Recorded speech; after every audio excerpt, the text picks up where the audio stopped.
Yeah. Okay.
Testing.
Thank you.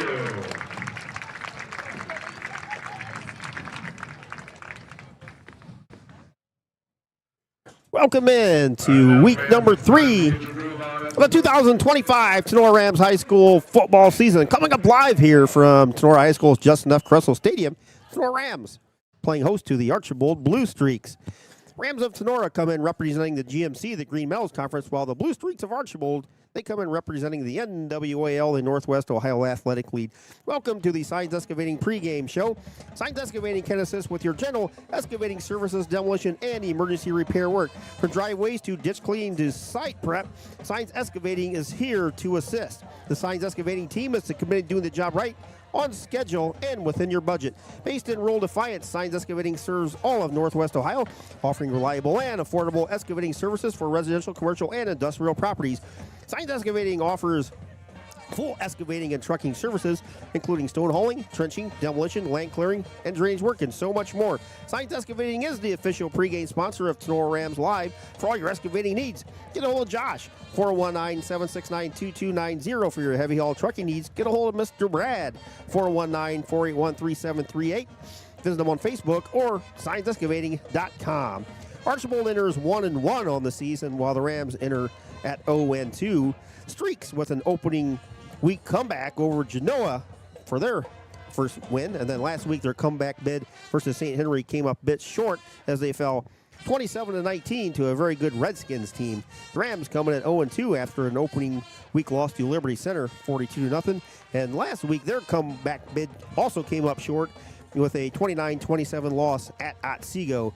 All-time series, Rams have never beat Archbold. 13-0 Archbold leads. Last year at Archbold, the Blue Streaks held on for a 15-14 win at Archbold. Rams come into this 2025 season after graduating a very good senior class of Mason McQuillan, Dominic Graziani, Trenton DeLarber, Cooper Farrell, Devin Llewellyn, Jacob Bishop, Alex Homeyer, Alex Schaublin, Hunter Bosselman, and Dominic Mills.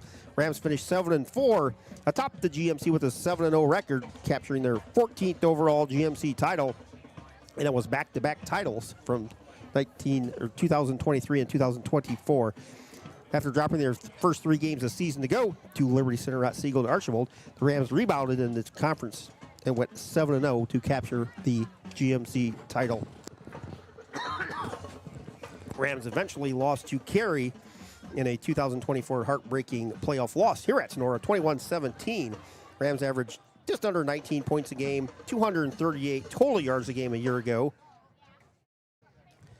Junior quarterback Owen Farrell took over the reins from Dominic Graziani last season, and he never looked back.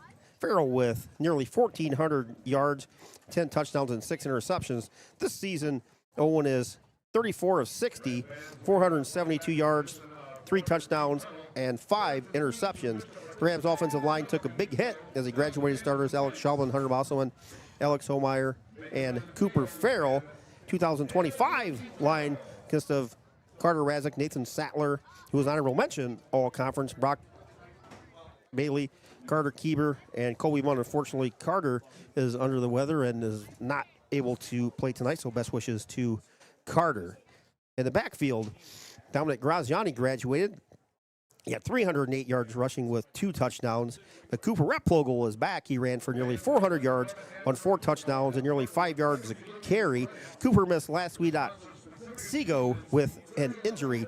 Defiance transfer Doug Hattemer looks to add some spark to the backfield. He's carried the ball 20 times for 31 yards, and Avon Jimenez offered a bit of a spark last week. And on the season, he's got 10 carries for 45 yards. The wideout spot, Trenton DeLarber and Jacob Bishop are gone, but Dylan Shively is back, nearly 400 yards last year, 4 touchdowns. Josh Lieb, same, nearly 400 yards and 4 touchdowns. Dylan Shively this year, 8 catches, 133 yards and a score. And Josh Lieb, a heck of a game last week on the season, 14 catches, 165 yards. And Owen Reynolds, 6 catches for 129 yards and a score. Rams defense allowed just 14 points a game last year, and through 2 games this year, they're allowing 35.5 points a game. They lost defensive conference player of the year, and Alex Homeyer, who set a career sack record for Tinora football. Also back for Tinora this season on the defensive side of the ball is Carter Radzik, who was first team All-GMC as a freshman, second team as a sophomore. Josh Lieb returns leading the linebacker core, and the defensive backfield saw the graduation of Graziani and Trent DeLarber and Jacob Bishop. Owen Farrell, Dylan Shively is back there along with Rep Logal as well. Jacob Bishop, one of the area's best kickers and punters, graduated. Parker Hancock has taken over both of those duties for the Rams. Looking at the Archbold Blue Streaks, last season, they finished 6-5, 4-3 overall. Graduated were Broden Piercefield, David Oregon, Kenzie Miller, and on defense, Evan Wendt, Eddie Yoder, and Jaden Gessler also has graduated for Archbold. Back on the offensive side of the ball, after Archbold graduated starting quarterback Kurt Kruger a season ago, but leading rusher and second team all NWOL pick. Ryder Ryan is back. He posted nearly 800 yards and 6 touchdowns, 22 receptions, and 144 yards a season ago. Morgan Harris is back. He had 16 catches for 317 yards and 4 scores. Here's honorable mention. Eringer Krieger is back. 9 receptions, 138 yards last season. And special teams, Rudy Roger is back. He was 21 of 24 on PATs and 3 of 4 on field goals a year ago. Archbold is coached by David Dominic. 13th season for Coach Dominic, 80 and 31 all time. He's assisted by Jack Downey, Todd Ranzow, Derek Baska, Todd Peterson, Mitchell Holgreef, Dylan Dominic, Keith Elling, Evan Wise, John Cooler, CJ Gladio, Mike Pinner, Nick Rodriguez, Cody Roofer, and Kason Schaffner. Stat crew, Andy Peterson, Steve Lang, Kevin Eicher, Scott Schultz, and Cash Gerke. Superintendent at Archbold is Dr. Jason Salgo, Principal Royal Short. The athletic director, Mr. Ellen Gladio. Athletic trainer is Tina Stanley, and they're from the NWOL. Archbold this season is down a division. They're Division 6. They're from the NWOL. Colors are navy, blue, and yellow. All-time career football record for Archbold, 350 wins, 167 losses, and on the road, 171-94. Tinora Rams are coached by Coach Eric Becker, third season. 14-10 overall. He was a 98 graduate, first team All-Ohio defensive lineman. Assisted by Casey Helton, Charlie Kelly, Brady Baum, Hayden Becker, Braden Berrianis, Austin Parrish, Statsman, Mr. Joel Martin. Superintendent at Northeastern Local Schools is Nicole Wells. Your high school principal, Alex Nafziger. Athletic director, Jake Ezig. Rams trainer is Emily Volmar. Student trainer, Evie Whipkin. Cheerleading advisor, Kayla Fairchild, assisted by Ashley George. Cheerleaders, Taylor Becker, Abby Bacon, Emma Sheets, Destiny Smith, Riley Benger, Bella Graziani, Lindsay Weber, Hannah Bidlack, and Rambo Colin Stein. Rams colors are hunter green and white. They're from the GMC, also Division 6, Region 22. All-time record for Tinora, 285 and 209 with 2 ties at home, 153 wins, 105 losses. Thanks for joining us here on Tinora Rams Live. Coming up live from Tinora High School's Just Enough Crescent Stadium, the Rams are playing host to the Archbold Blue Streaks. Rams football this season is brought to you by our title sponsor, Wiener Hill & Weber, attorneys at law. Studio brought to you by Cut and Polished Hair and Nail Salon. In-game scoreboard sponsor, Drop Zone Pizzeria.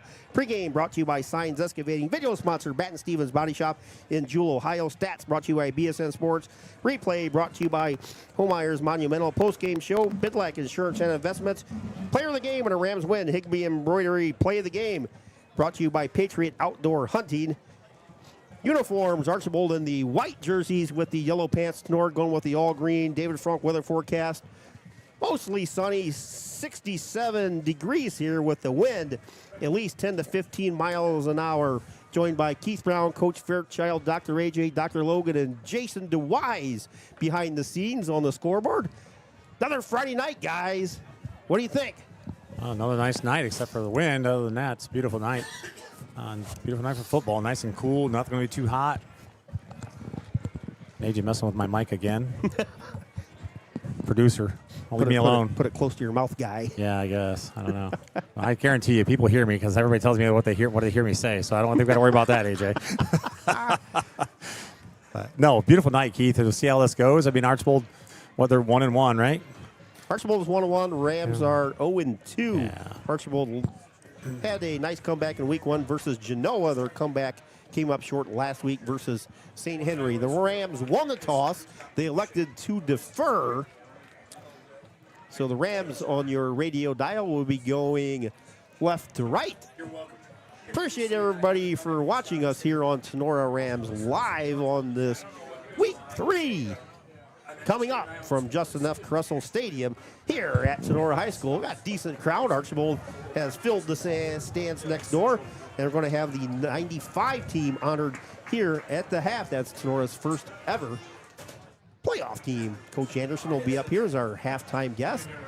Looking forward to that as well. Coach Anderson spoke to the team last night at the team dinner. Parker Hancock has the ball teed up right at the 40-yard line.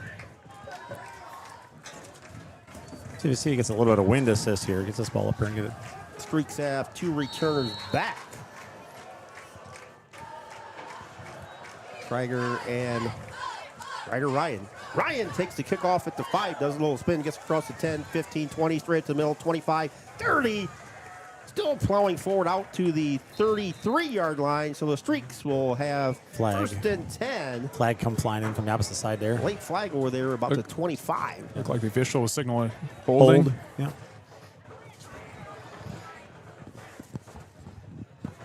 Well, that negates a nice return there for Archbold. Instead of getting the ball at their 30, they're going to get it about their 20-yard line. Oh, 15-yard line. 15, yeah. Wow. All right. Should be a good game tonight.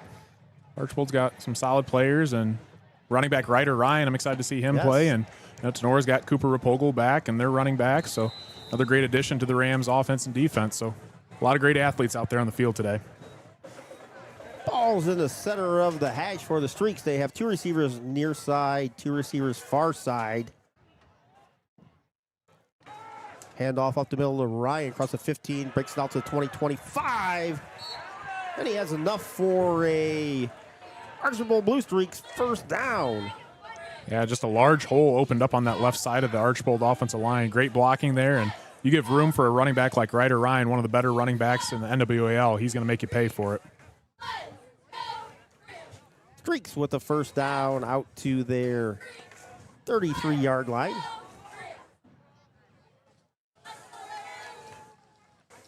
One receiver far side, one near side. Hand off to Ryan again. This time he tries right side. He's submarined. Gets across the 30, falls forward to the 31-yard line. Gain of 3 there. Up 2nd and 7 for the Streaks offense. Josh Lieb in there on the tackle. Made quite a few nice plays last week on the defensive side of the football, and kind of been a little bit of a spark for that Rams defense the last few weeks.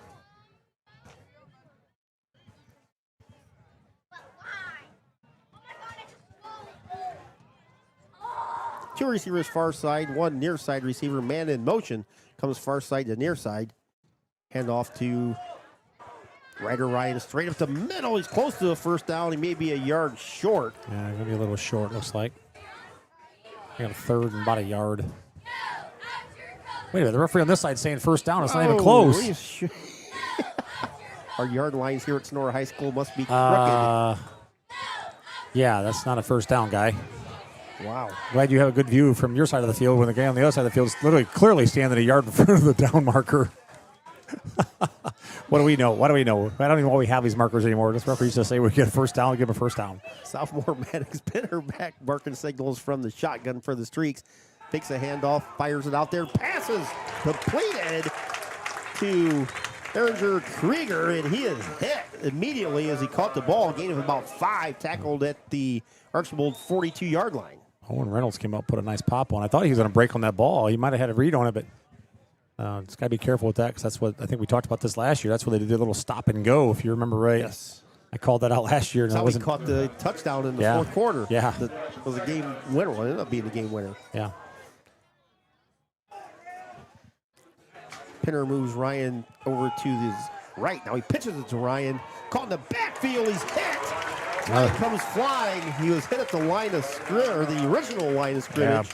2 flags come flying in, holding again. Again, Josh Lieb shooting in there. He was causing some trouble there on the ground, grabbing ankles, and was able to slow him up for another couple of Rams to get in there and finish him off. They did a fantastic job of keeping that outside contained. They did. Forced him up, and there was no place for him to go.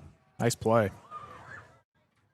Now Ryan was lined up on the left. Then Pinner moved him to the right and pitched the ball to him, and loss of about 4 on the play before the flags. We'll see what the flag is. 3rd down and 11 if they let it play stand. You almost want to decline. Yeah, you decline it. That's penalty. what the coach is trying to decide. Decline it. If the ball is going to be there, we'll decline it. I'm sure. Legal push in the back. That Coach Becker does decline that penalty. Rams will take the play and the yardage loss, so it will be 3rd down. Where are they putting the ball? Okay, there he goes. Wait a minute. They're putting It's it like, back wait at a the minute, down guy. marker. Wait. I was like, Woo. Boy, Becker wanted. Coach Becker is ready to fly on the field again. he was going nuts. He's like, "Are you kidding me?" I declined the penalty, and you gave him the yardage. 3rd down and 12 balls on the far side hash. 3 receivers near side, 1 far side. Benner takes the snap, rolls near side, fires it out here over the head of Krieger. Rams hold on the Streaks' first possession. Going to bring up 4th down and 12. Rams will send 2 deep, Owen Reynolds and Dylan Shively. Excellent job there. I'm pretty impressed. After last week, the Rams defense struggled a little bit here and there, but they come out, they look real sharp there, very detail-oriented, and looks like the defense is ready to play here tonight. Yep. Junior Jesse Schumacher back to kick for Archbold. Be kicking from the far side hash. He's going to kick into the wind. We saw punks go in the air during pregame and come straight down. Kick is high. That's pretty and much that's gonna do that. exactly what it did. Shively comes up and makes his fair catch at about the 45. So it'll be a net punt of close to 20. That's a great job by Shively coming up and catching that ball. I was just about to say that. That ball was sky high, and, Yep. we saw, especially in high school a lot, kids don't even come up to fair catch that. But talk about a huge play. How many times have we seen that, from Tinora and other teams too, where they let that ball bounce and it's another 15 yards that's tacked onto the punt. Yep. So, excellent job. Something as simple as that can really save a drive. Stop out after the game. We're going to have a post-game party at Harvest Moon. Some of the 95 team and coaches will be out there as well. Rams with their first offensive possession will be going left to right. Farrell threw for 300-plus yards a week ago at Otsego. Hands it off to Cooper Replogle. Replogle missed last week, goes across the 45 out to the Tinora 46, 47-yard line. Gain of about 4 for Cooper. No score here in the first quarter on your Drop Zone Pizzeria scoreboard as we approach the 9-minute mark. Fantastic crowd. Little chilly temps here for a week 3 game, however, guys. Yeah, it's a wind blowing. It's kind of chilling it down. If the wind wasn't blowing, it'd be awesome. But Hey, I'm not complaining. I love this type of weather. This is true football weather here tonight. Ball's on the far side, has 2 receivers. Farrell pitches it back to Replogle. Caught in the backfield, and he's going to lose about 3 yards as a pack of 3 or 4 blue streaks gang up on Cooper Replogle. It's going to bring up 3rd and long for the Tinora offense. the offensive line did not do their job there, and that play took a long time to develop. For some reason, it just didn't pan out. Rams coming at 0-2 again this season. Archbold 1-1.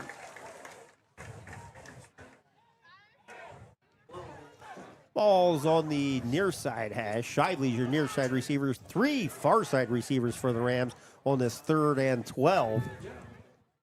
One back in the backfield next to Farrell. We have a whistle. We have a false start on the Rams. I think one of the wide receivers had a little jump before the ball was snapped. That's going to march the Rams offense back 5 yards. And we saw last week 14 penalties for Tinora. 132 yards. 132 yards. That's painful. 4th and 17 now for Tinora. 8:04 and winding here in the opening quarter. Rams send 3 receivers far side, 2 near side, empty backfield for Owen Farrell. As Cooper Farrell's walking up the steps here. Farrell back to drop. Flag flies. Pass across the middle. Got holding on Drayton.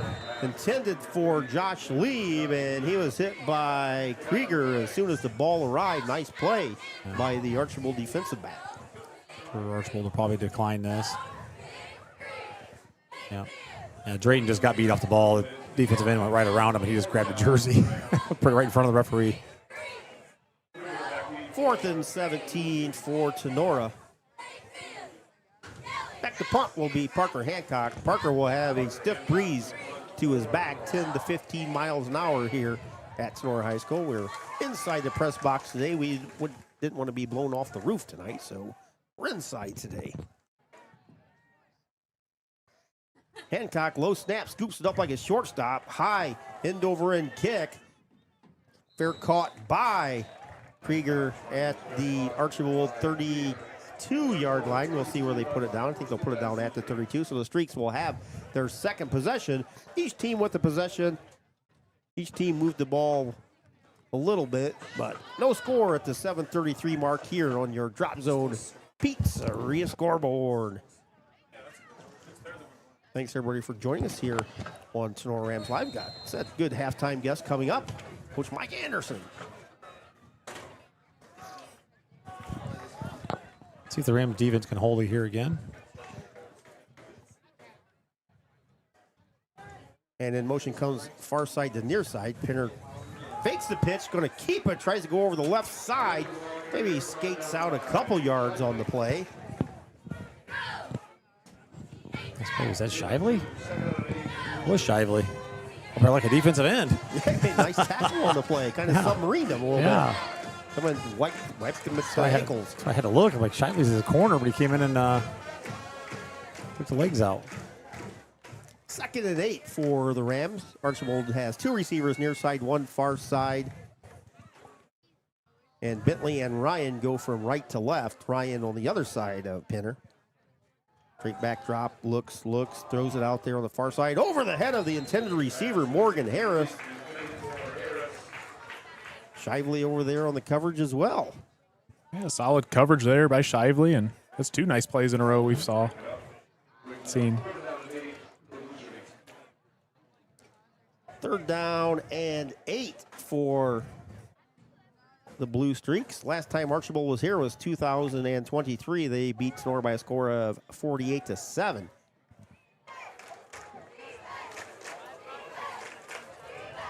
Big play here for the Rams. Empty backfield as Ryder comes out to a wide receiver spot. Pinner looks, fires deep, throws it up, it just misses. Ryan, who snuck out of the backfield in motion, and Parker Hancock let him run right by him. He was like looking at him instead of turning and running with him. Well, I don't know if you guys saw, he was running towards the line of scrimmage on that motion too. He was kept on creeping. Yeah, you can do that in the CFL, but I don't think you can do that in high school and college. Got away with one there, but. Now Parker just kind of let him run to him and then turned and tried it. It was too late. He was at top speed. Schumacher back deep again to punt. Good snap. Line drive kick this time. Really good kick into the wind. Fair catch by Reynolds back at the Tinora 35-yard line. Rams will take over with their second possession. 6:36 to go on your Drop Zone Pizzeria scoreboard. No score. Yeah, interesting start. Basically playing between the 30s. Nobody's really been able to move the ball here, so. Thanks again for checking us out here on Tinora Rams Live, whether you're a longtime viewer or everybody from Archbold watching us. Keith Brown, Coach Fairchild, Dr. Ajay, Dr. Logan, and Mr. Jason DeWise here on this beautiful Friday night from Tinora High School. 2 backs in the backfield for Tinora, Shively near side, 2 far side receivers for the Rams. Whistle, and this is a 3rd straight play. The Rams have had a penalty. Ball start again. Just self-inflicted wounds. Can't stop it. That's discipline, man. Discipline big time. It's what, 3rd penalty already this game? It's the 3rd straight penalty, but they might be 4th penalty. The 1. It might be the 4th penalty. I don't even know. So 5-yard penalty will march the Rams back to their own 30-yard line. Going to be 1st and 15 for Tinora. 3 receivers near side, 1 far side. Rep logo right behind Owen Farrell. Another flag. Delay a game. In the backfield. Delay a game for the Rams. Unbelievable. 5 straight plays with a penalty. Oh, what once was 1st and 10 is now 1st and 20. Long way to go here. I said we were playing between the 30s. Well, now we're not. You're playing behind the sticks the entire game. It's hard to win. 3 receivers near side, 1 far side. Farrell throws it out of the backfield to lead, catches at the 25, 30, 35, 36. Oh, he fumbled the ball. Archbold recovers. Streaks will take over. 1st and 10 from the Tinora 35. Lee made a nice catch out of the backfield, tried to get an extra yard, and the Blue Streak knocked the ball free from Josh. Yeah, I like that play call a lot. Get the ball to Lee out of the backfield, a big body running downfield with a lot of space, but unfortunately, just let that ball hang a little too much and came up with the fumble. Replay by Homeyer's Monumental. See who knocked that ball free. I think it was Krieger coming up from the backfield. He's been all over the place early on today. See if Archbold takes advantage of this turnover in the short field. Urgin Krieger. 2 receivers near side, 1 far side receiver. Heiner takes a snap, fakes the handoff, throws it out there to Krieger. He makes the catch at the 30, 25, 20, 15, all the way down to the 10-yard line. 25-yard, basically just a little screen, a lateral screen. Krieger caught the ball and just jetted down the sidelines. Got a couple nice blocks. Yeah, just a little screenplay out there, Keith, like you said, and then a little bit of miscommunication on defense. Went inside out instead of outside in, trying to force him back. He got to the sideline. Luckily, Cooper Ripple was able to chase him down. 1st and goal for Archbold. Krieger in motion. Fake handoff. Now Creer gets the pass out of the backfield to the other side. Oh, my gosh. Takes a man miss. Flag goes flying. Takes it down to the Tinora 4-yard line. Heck of a catch and a heck of a move by the junior.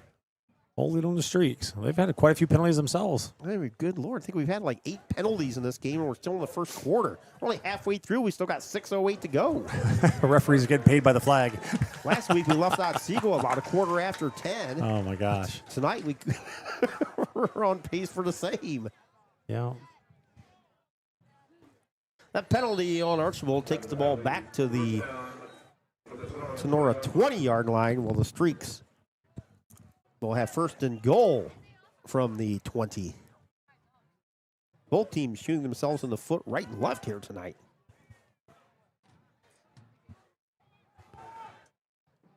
Ball's on the near side hash.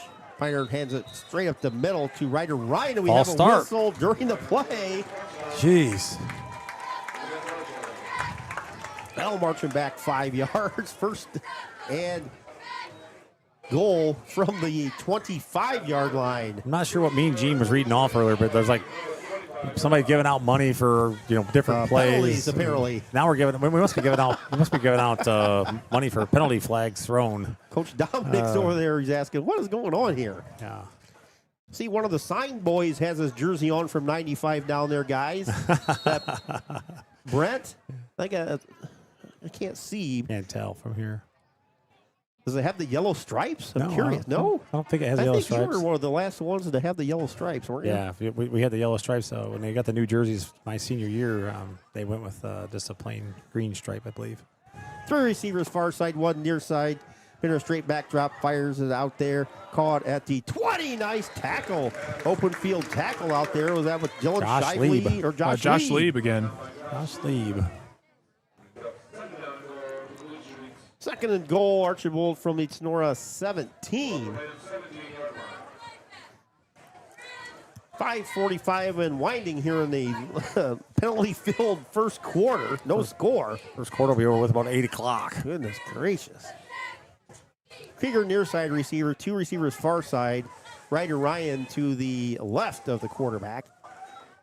Ryder takes the handoff, bounces it over the left side, gets to the 15. It'll be third down and goal from the Tinora 15 for the Archbold Blue Streaks. And thanks to Wiener, Hill, and Weber, attorneys at law here in Defiance, Ohio, for being our title sponsor for all Tinora football broadcasts. Archbold breaks the huddle, has 2 receivers far side, 1 near side. Ryder Ryan lined up in the backfield. He takes the snap. Little trickery for Archbold, throws it in the end zone. And all alone out there is Morgan Harris for the 15-yard touchdown. Ryder Ryan took the snap, pitched it to Pinner. He wheeled to the far side and threw it out there to Morgan Harris for a 15-yard Archbold touchdown. Shively got caught with his nose in the backfield and let him sneak in behind him.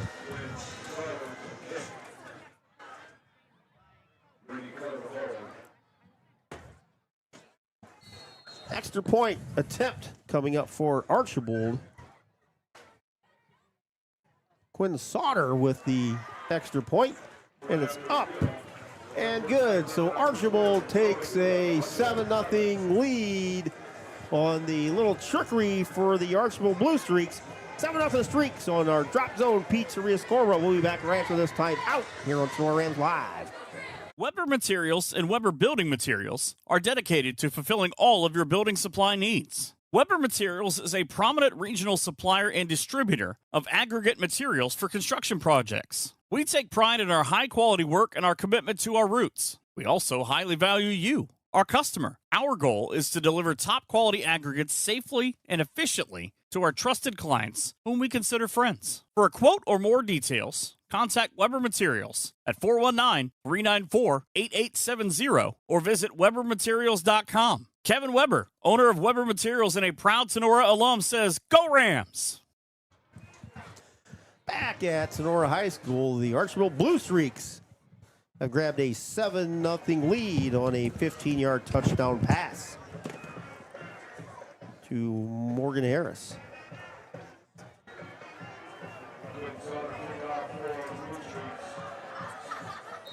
Quinn Sauter has the ball teed up at the 40. Sauter, sophomore end over end, kick into the wind, taken at the 13 by Tinora. And Garrett Sheets brings the ball to the near sideline where he's pushed out of bounds. The Rams will take over their second possession, trailing 7-0. Garrett, just a freshman, getting some playing time tonight. Seen him out there a little bit ago and just got a kickoff return, so that's good. Yeah, Coach Fairchild coached him last year. Yes, I did. 8th grade. Rams will take over at the 26-yard line to see if Tinora can actually run a couple plays without a penalty, which has basically been the entire first quarter for both teams. Yeah, I'll say that's going to be a challenge. Rams have 3 receivers near side, nobody far side. Replogle. One of these guys over here is not covered. Hand off to Cooper Replogle, straight up the middle, gets across the 25 to about the 27, where he's met up with a wall of blue streaks. Yeah, just a big pile there right away. Not much push there. 4:23 to go in the opening quarter here on Tinora Rams Live. 7-0 Archbold. Archbold had first and goal from the 10 on their touchdown pass. Actually, at one time it was first and 25 from the goal after a couple penalties. Yeah. 2nd and 7 for Tinora. Walls on the near side hash. 3 receivers to the far side. Empty near side. Farrell throws it out there. Shively with the catch at the 35 to the 40. Shoved out of bounds at the Tinora 43-44 line. That's enough for a Hall Crop Insurance first down. Not sure. Had 2 Rams both in the same area there. Lee and Shively were both out there. Shively went up and caught that. Looks like they both ran the same exact pattern. Yeah. Saying somebody was not in the right spot, I think. First down for the Rams. Well, so we have a timeout on the field. There's actually not a flag this time. Official just asked for a timeout. I'm not sure. They're telling them to pull their pants down. You see them point at the guy and had to pull his pants down below his knees. Yep. I think it's not college. I think anybody has pants over their knees anymore. Handoff straight at the middle of Cooper Replogle across the 40 to the 45. Nice gain on the play for Replogle. A little seam there. And couldn't see who made the tackle there. Might have been Max Burrows. Come in and took his feet out from underneath him. Gain of 3, maybe 4 on the play for the Rams. Going to be 2nd down. And manageable from their own 45-yard line. Don't jinx us, Keith. Probably will.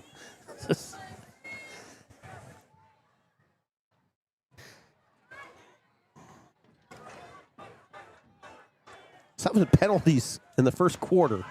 8 actually. 1 wasn't accepted. 2nd down, we have a whistle and a flag. I just tell you. Jinx. What'd I just tell you?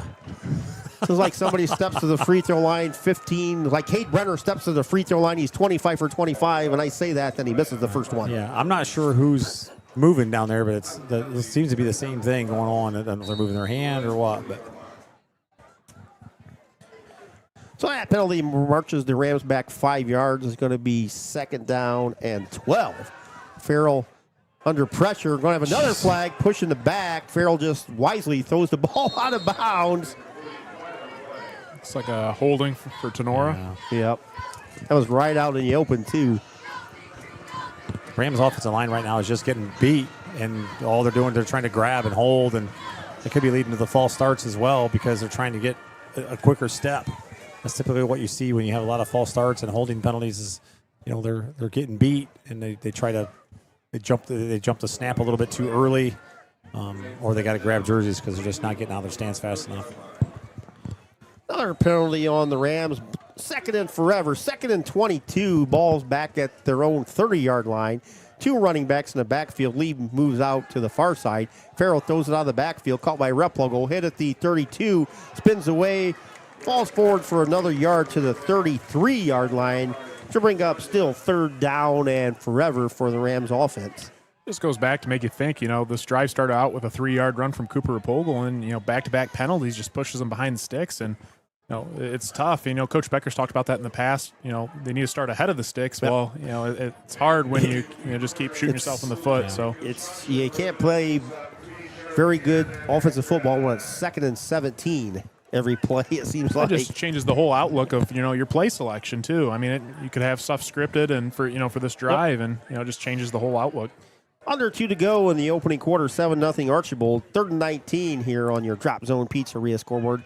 Empty backfield, 5 receivers and set. Farrell under pressure, steps up in the pocket, going to tuck and run. Runs near side 40, 45, gets to the 50 where he's knocked out of bounds. Oh, where's the flag? Come on. One of the blue streaks came up. Brexton Grime. Just a little bit after the whistle. No flag, however. It's going to be... Owen needs to throw a little theatrics in that and just flop.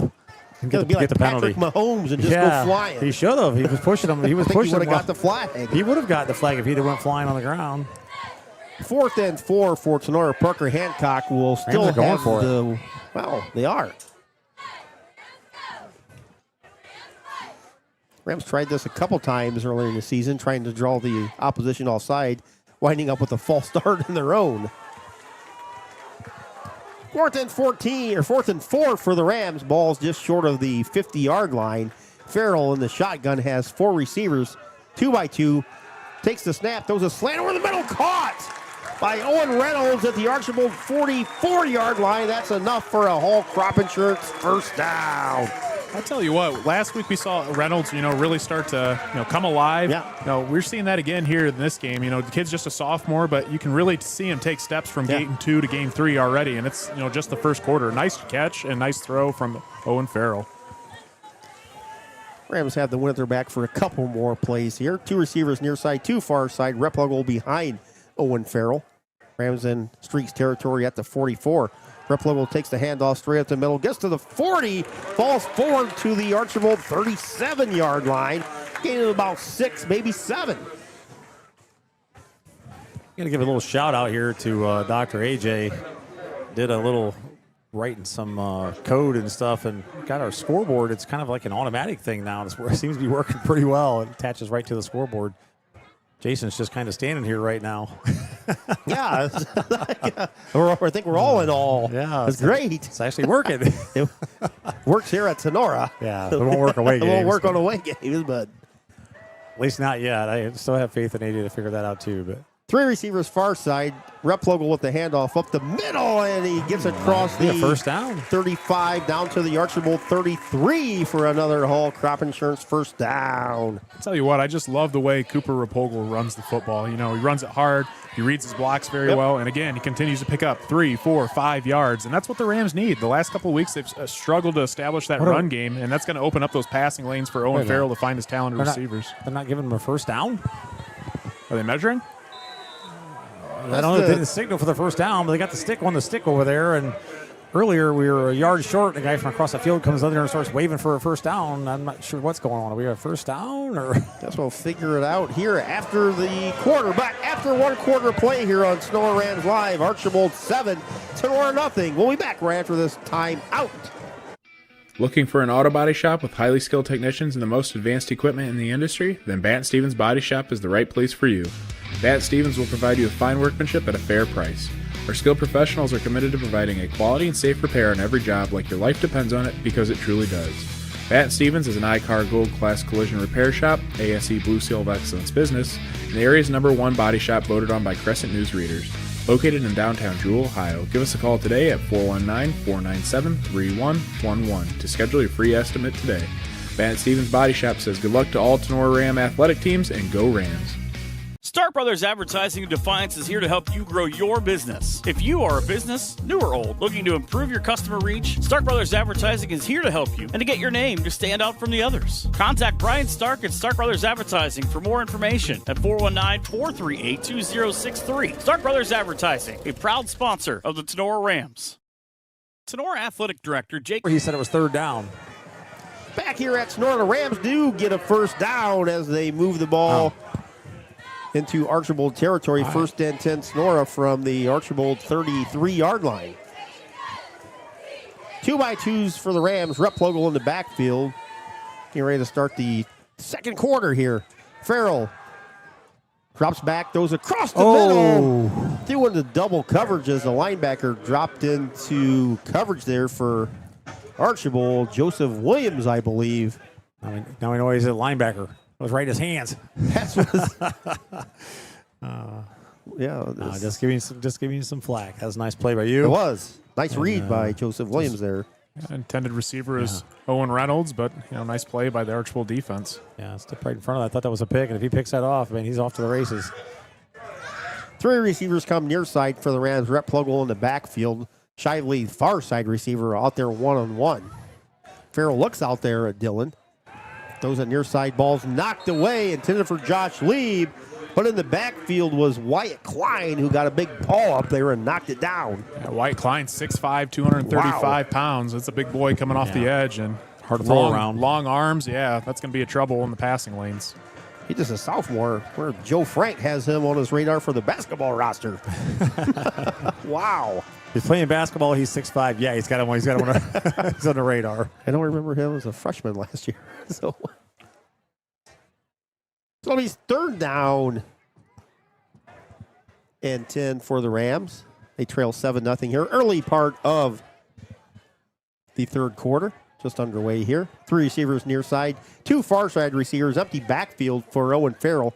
Farrell barking out signals. Takes a snap, straight back drop. Looks again. Now feels the pressure. Goes far sideline.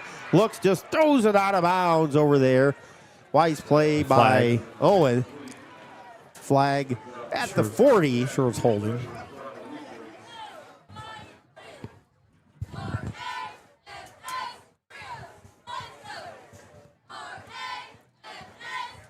Maybe not. I thought it was one by the referee. It's one by the... Yeah, it's holding. That's declined. So the Rams have 7 penalties for, 30 yards. 9 penalties? I don't even know. Over a quarter of play. Or last week they had 14. Well, we're on pace to beat that. Krieger back deep for Archbold. He's at the 5-yard line. Parker Hancock will be kicking into the wind on this 4th down. Hancock line drive, end over end kick. Fair catch called by Krieger. He comes up to the 10-yard line where the Streaks will take over 1st and 10 with their first possession of the second quarter. 11:35 to go before the half. 7-0 Archbold. But again, as we said, guys, the last 2 games, it's hard to sustain drives when you're constantly playing behind the sticks at 2nd and 17, 2nd and 19, 3rd and 22. Yeah, we've seen Tinora make some good plays here and there. It's just like they can't string it all together. Those little mistakes, they get a couple things going. It's 2 steps forward, or 1 step forward, 2 steps back. Yeah, you get a nice play, and then you get a penalty, and then it just kind of kills the drive. Uh-oh. Handoff, Ryan breaks through. 50, 40, 30, 20, 10, touchdown, 89 yards. Ryder Ryan. I'll tell you what, Ryder Ryan is quick.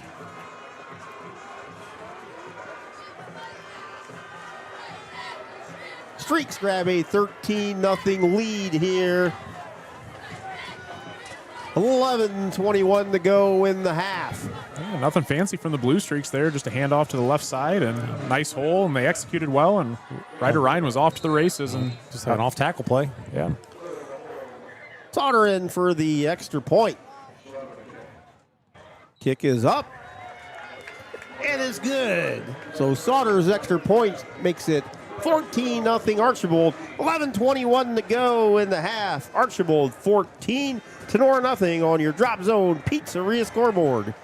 Tinora Athletic Director Jake Essig and his family, wife Samantha, and son Milo wish the best to Tinora student athletes this season.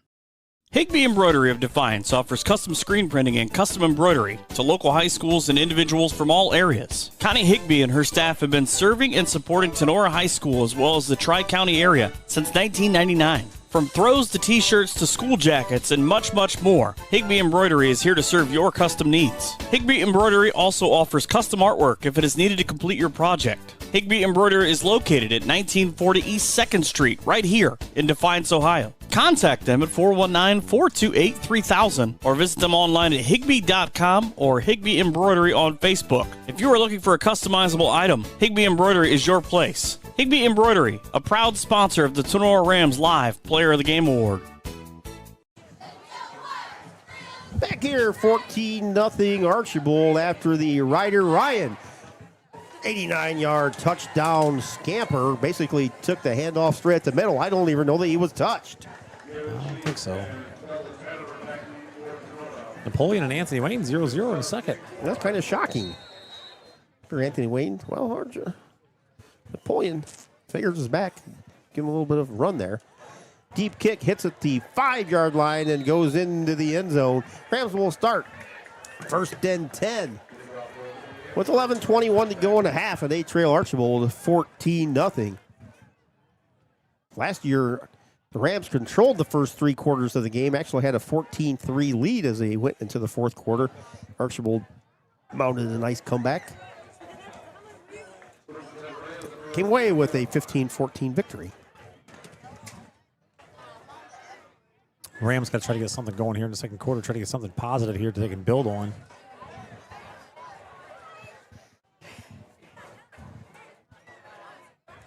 Rams have moved the ball. Unfortunately, the penalty flags have gotten in the way. Farrell with the handoff to Replugle. He's hitting the backfield. Basically gets the line of scrimmage. There'll be no gain on the play. Maybe even lost a yard. See where they spot it. Second and 10 as they're going to mark it right at the 20 for the Tinora offense. You know, the one thing, guys, that I missing from Tenora's offense of old is all the misdirection stuff. Crisscrossing in the backfield and faking handoffs and stuff. Farrell's literally just taking the handoff and just turning it and handing it. There was no fake. There's no hiding in football. It's pretty obvious where it's going to go to, and you're not fooling anybody. So all that misdirection stuff that we used to run, we're not doing that stuff anymore. Rams in the all-green uniforms going right to left. Farrell takes a snap, flushed out of the pocket, throws across the middle. Diving catch by Dylan Shively. About 7-8 yards on the play. Going to be third and manageable for the Rams offense. 3rd and 2. For Tinora as they trail 14-0 at the 10-20 mark here in the second quarter. Archbold's run 14 plays for 162 yards. Obviously, that's inflated with the 89-yard scamper by Ryan. Rams have 17 plays for 60 yards. Big glaring problem for Tinora on the offensive side, obviously, is the yellow penalty flag that has come out 7 times. Yeah, Rams need to get a first down here to kind of keep this drive moving. Don't want to have to punt from here. 2-by-2 receivers. Farrell throws it out here, and a little misread by either Lieb or Farrell. Yeah, Lieb was open. He has a knack for finding where the sticks are, and just Farrell and Lieb were not on the same page there, and ball sailed away over Lieb's head. I'll bring up 4th down and 2 for Tinora as Parker Hancock will again come on to kick. This time Parker will be kicking into the wind on his punt. Archbold's going to come after this punt here, Keith. You watch him. I think they could have got to the last one. They didn't. They're going to come after this one. They look like they're ready. Hancock with the kick. Oh, that's going to be a flag. There we go. Runs into the kicker. Yeah, that's a roughing the kicker. Fair catch by Krieger back at the Be a first down for the Rams. 41, but as Coach said, yellow. Even if it's running into the kicker, it was what, 4th and 3. It was 4th and 4, I believe. You can tell Archbold had everybody at the 10 men at the line. They were coming. Good to see Parker come away safe from that. Yep. Not injured. I mean, that's always dangerous a lot of times when you get those guys I'm not sure on why defense. he's talking to Coach Dominic for. Are they trying to call us on the Rams?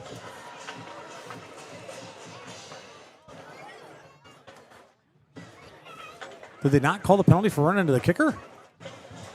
The flag's right at the 18 where Parker kicked the ball. I think Coach Becker's kind of confused as well, too. Coach Becker's going to lose a marble here if they don't call that a roughing a kicker penalty. They're over there talking to Coach Dominic like they're calling it on the Rams. Still no signal what the actual penalty is here. Do have running into the kicker is the official signal, so that should be a Tinora first down. Rams offense will stay on the field. They will have a first down at about the 32, 33-yard line to see where they spot it. It's a huge break for Tinora. I mean, this is right now, 9:41 in the second quarter. Tenora's got to make Archbold pay for that mistake. Kept the drive alive. Yeah, we got to capitalize on that mistake. 9:41 to go in a half, and Archbold with a 14-0 lead. I'll say the referee hadn't picked up his flag yet. He finally tucks it away. Ball's in the center of the hash, and the Rams break the huddle 2-2. Rep logo behind Farrell. Archbold getting ready to blitz. Farrell throws a slant over the middle. Caught! Nice catch. By Owen Reynolds right at the sticks. That should be enough for There's a first Hall down. Crop Insurance first down at the Tinora 44-yard line. Wow, what a throw by Farrell. Risky. The defender was right there, but Nice man, I catch. tell you what, Owen threaded the needle right past the defender. Yeah, it was a nice catch. Had to reach back behind him and pull that in. Well, Reynolds has 2 catches for 16 yards so far. Rams. 2 receivers, near side, 2 far side. Rep logo with the handoff, straight up the middle over the 45, close to the 50. Spotted just short at the 49-yard line. It's going to be second down. About 5, looks like. Second and 5 is correct as we hit the 9-minute mark in the second quarter on your Drop Zone Pizzeria scoreboard. Streaks with a 14-0 lead over the Tinora Rams here on this gorgeous Friday night here from Just Enough Crystal Stadium at Tinora High School. Stacked receivers to both right and left. Rep logo right behind Owen Farrell in the Rams backfield. Owen, the junior quarterback, takes a snap, throws it on the far sideline. Ball is caught Liam Bainfeld. by Liam Bainfeld with a nice catch. Gain of about 15, 16 yards by Liam. Kind of a little, almost like a little back shoulder Yeah, throw. He just threw it out there, let him That's catch exactly what it was, a back shoulder throw, and Farrell put it in a place where only Liam Bainfeld could get it, and Liam came down with it. Nice play. Holmeyer's monumental replay there. it. Nice. Great throw and catch by the Rams. Ball's at the Archbold 35 on this 1st and 10. 2-2 for the receivers. Rep logo all alone behind Farrell. Farrell under pressure. He's flushed to the far side. Throws it back. Across my his gosh. body, and it's caught. Dylan Shively broke loose. He was wide open. Farrell just didn't see him down there. He was standing at the 10-yard line. Nobody within 10 yards of him. Caught at the Archbold 30-yard line. Threw it back underneath into traffic. If he just looked downfield, Shively had broke loose and nobody was paying attention to him. Second and a long 4 for the Rams offense here as we're just under the 8-minute mark of the half. Very long first half, it seems, guys, with all the penalties and whatnot.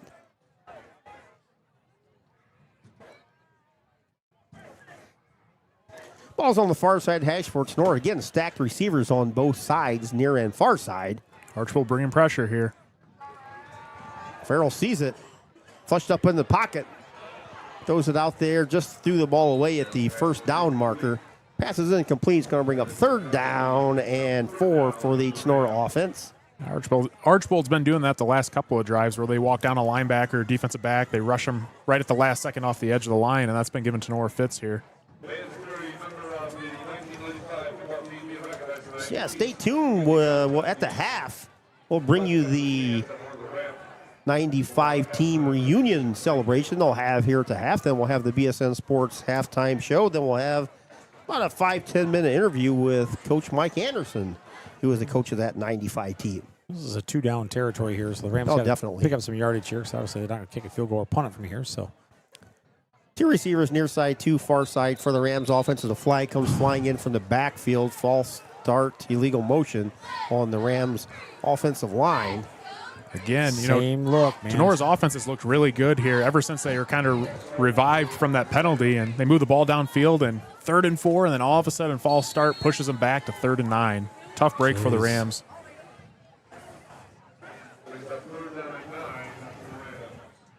The 10th penalty on the Rams. And 3 or 4 of those have been declined. So it's actually probably the 7th accepted penalty, but probably the 10th overall, yes.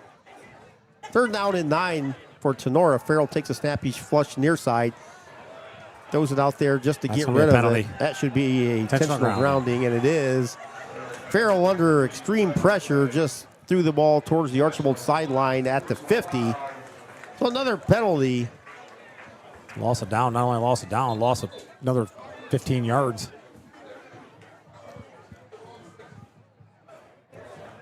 They're going to spot that where he threw it from. 40, they should put the ball at about the 49, 50. So another penalty on the Rams.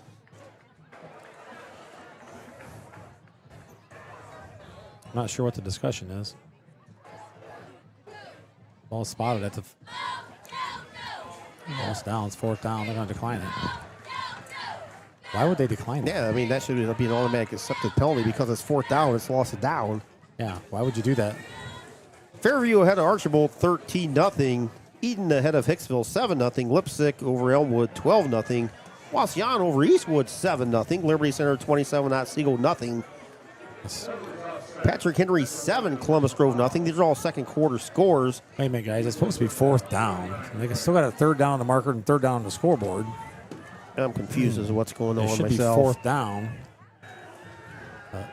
Farrell takes the snap, fires it deep on the far sideline. Ball's knocked in the air. Oh, he's out of bounds. Shively, but I think he was out of bounds. Just ran out of room there.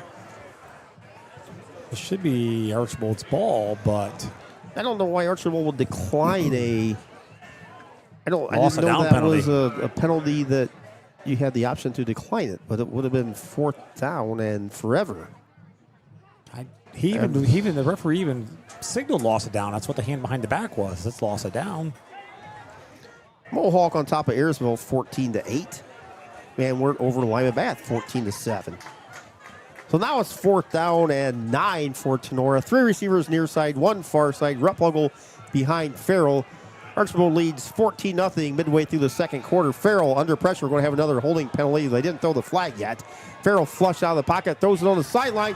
One arm caught by Lee. That's a first down. To the Close. 25, falls forward to the But 24. there's a flag. There's a hold back there. Yeah, there's a flag. That They was got a late penalty.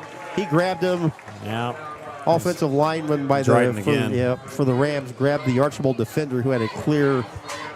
I'll tell you what, though, right before that Pass. play, I was going to say be looking for Josh Lieb. And, of course, there, Farrell finds Lieb again. Lieb just has a knack for finding where that first down marker is. But, unfortunately, the holding call brings that back.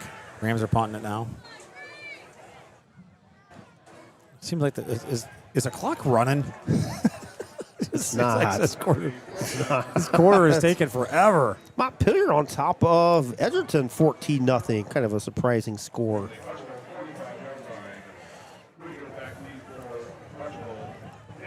Krieger back deep for Archbold. He's standing at the 10. Parker Hancock. The wind has died down considerably here. Hancock kicks it at the 45 and almost How did he blocked. get that He may away? have got a finger on it. Kind of a low line drive kick is touched at the He must have got his arm on it. 25-yard line. He had to deflect that just the way the ball came off his foot. The way the ball was kind of bouncing and rolling and came through the air, it looks like he might have tipped that, the Archbold defender. We got to get rid of that ball earlier, or we got to hold our blocks longer, one or the other. Yeah, Archbold's bringing the house on those punts now. We're coming after it because they know we can get there. 6:45 to go in the half. 14-0 Archbold as the Streaks will take over. 1st and 10 going left to right on your Drop Zone Pizzeria scoreboard. Well, guys, we talked about it. That drive was just moving along, and all of a sudden that penalty put him back to 3rd and 9, and that was it. That was the end of the kind of snuffed out the drive. Pinter with the quarterback draw across the 25 to the 30, and once he got to the 30, he was met by a Ram defender. And immediately dropped the sophomore quarterback. I don't know what Ram defender that was at the second level, but he came in like a rocket. He met him. 2nd and 3 for Archbold. Pinner handoff to Ryder Ryan. Makes a man miss. Gets to the 34-yard line. Going to be close to a first down. That's Looks to not be even a just a little short, but This referee over here is just saying it's first down again. That wasn't even close. first down, Archbold. They spotted at the 34-yard line. We did not have a winner, I do not believe, in the Tinora Athletic Boosters yard line game. The ball was spotted at the scoreboard 34, and nobody had that. So if you're interested, get a hold of us here at Tinora Rams Live or go to the Athletic Boosters site and shoot us a message. We'll get you information on how to get a yard line. Penner with the fake snap, rolls, fires deep down the middle, has a man out there, caught at the 25 by Morgan Harris into the end zone for a touchdown. Wow, that's all I can say is wow, what a throw by Penner. Rolling back, sets up, just delivers a bomb to Morgan Harris. Yep, nice throw. He got beyond the defenders out there and just then outran them. 66-yard touchdown catch. The one thing, who's coming after the quarterback here and doesn't just blow him up? I don't know who that was, but they never even laid a hand on him. They just let him throw it.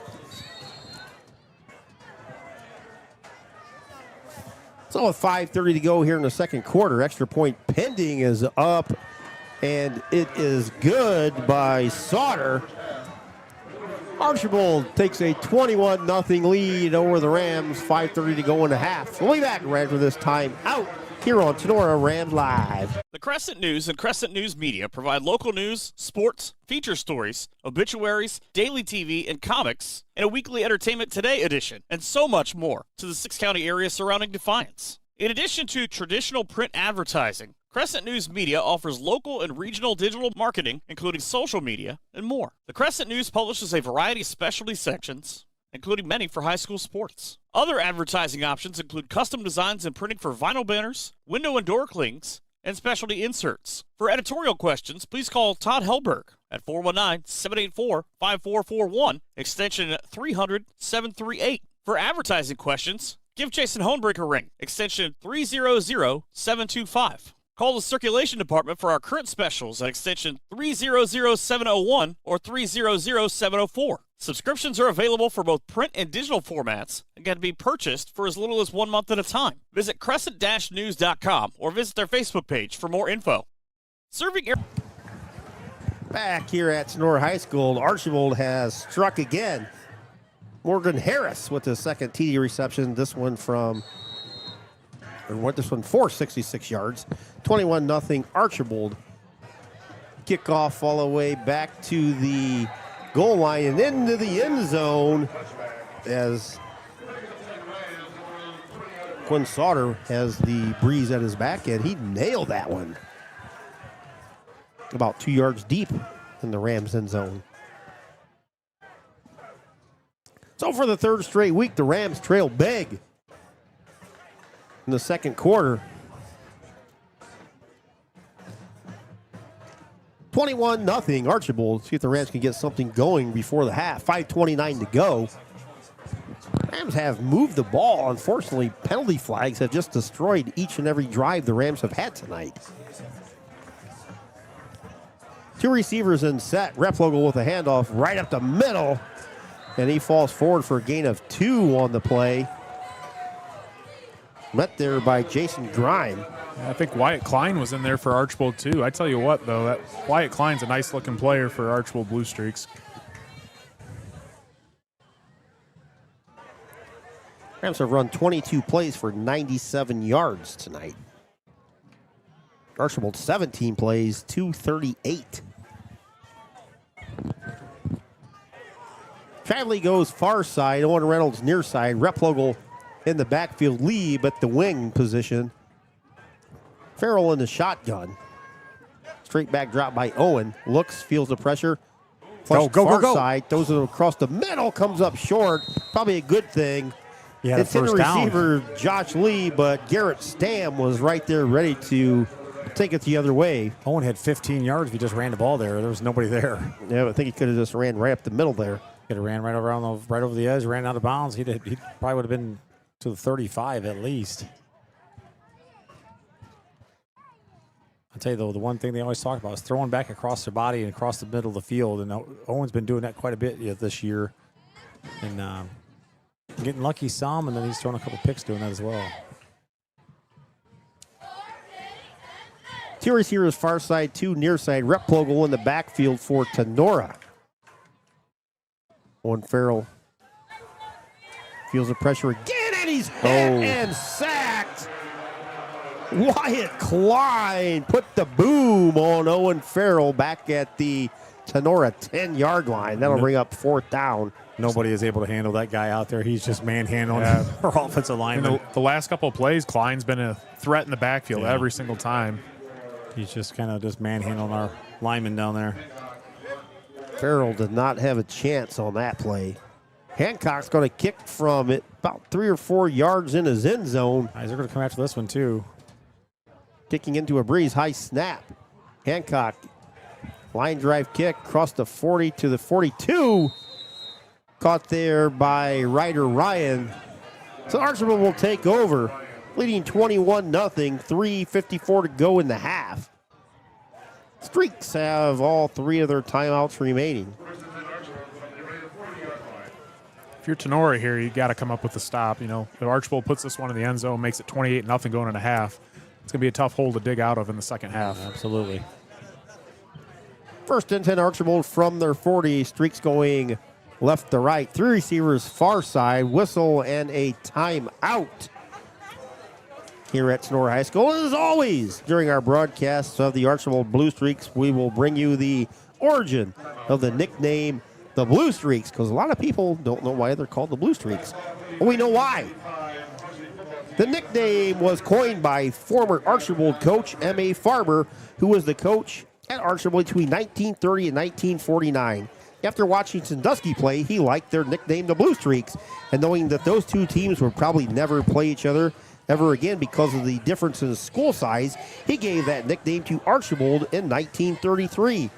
Prior to that, Archbold was known as, get this, the Archbold team. Really? That's like the Washington football team. Right.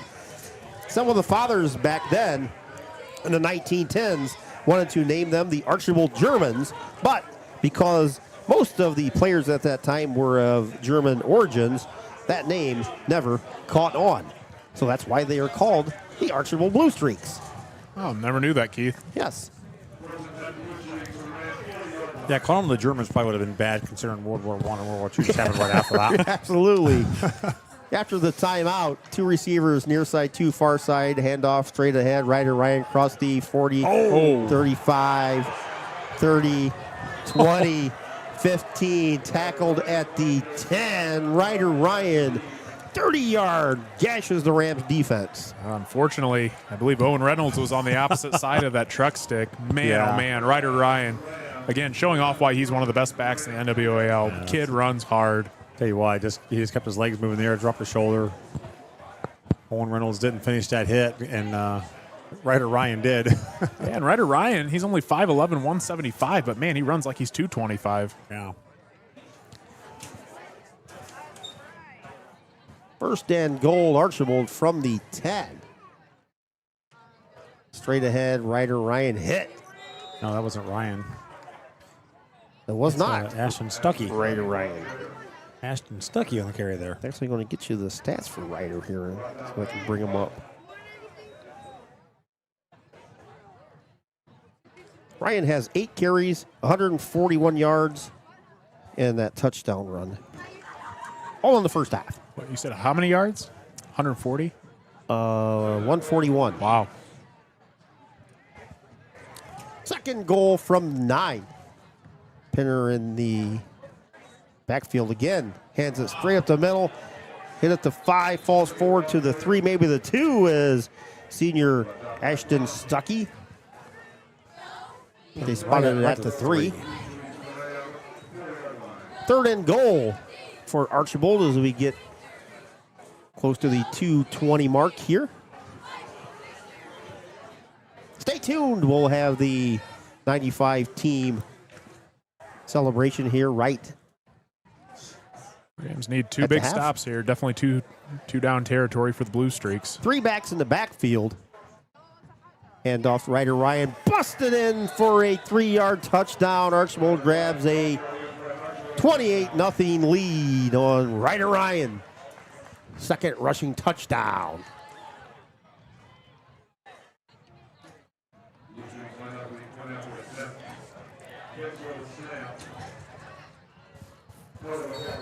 .202 to go here in the half.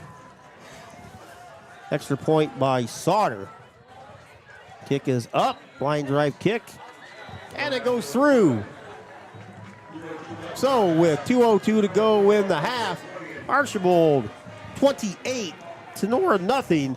We'll be back after this timeout here on Tinora Rams Live. Serving area farmers since 1912, the Jewel Grain Company has 5 locations in Northwest Ohio, including Jewel, Okolona, Ney, Mark Center, and Hicksville. They can offer grain storage and handling, grain marketing, farm supplies, including fertilizer, ag chemicals, and feed. Jewel Grain offers seed sales, soil testing, and can help with your lawn, garden, and pond needs. Reach them at 419-497-2101 or online at jewelgrain.com. Jewel Grain is a sponsor of the Tinora Rams Huddle Cameras.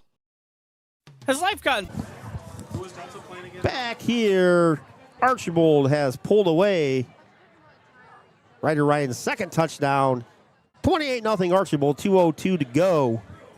Sauter has the ball teed up at the 40 for Archbold. Rams have 2 deep.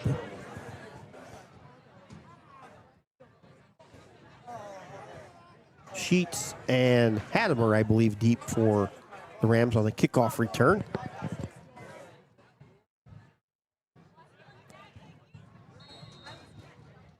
Sophomore Quinn Sauter, powerful, booming line drive kick.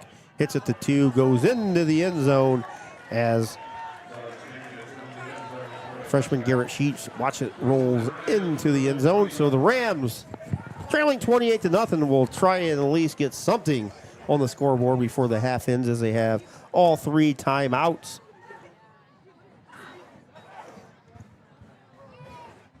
At their disposal here. Don't forget, after the game, post-game party at Harvest Moon. They had a fish fry before the game. I was like, man, that sounds really good. 3 receivers near side for Tinora. Farrell in the shotgun. Rep logo right behind him. Owen Farrell, straight back drop, feels the pressure again. He's hit, and he goes down at the 12-yard line. Landon Wanless on the tackle for the streak. So another sack for the Tinora offense. Owen's just not able to get enough time back there to set his feet and progress through his reads, just getting pressured right away from that blue streak defense. Archbold has 160 rushing yards on 13 carries. 2nd and 16 for the Rams after the sack. Ball is all the way back to the Tinora 13-yard line. 3 receivers far side, nobody near side. Rep logo in the backfield. Farrell takes a snap, flushed out of the pocket to the far side. Has a receiver out there. Dylan Shiley makes the catch at the 20, falls across the 25 to about the 27-yard line. Going to be just short of a first down. 3rd and 3, maybe? Looks about right.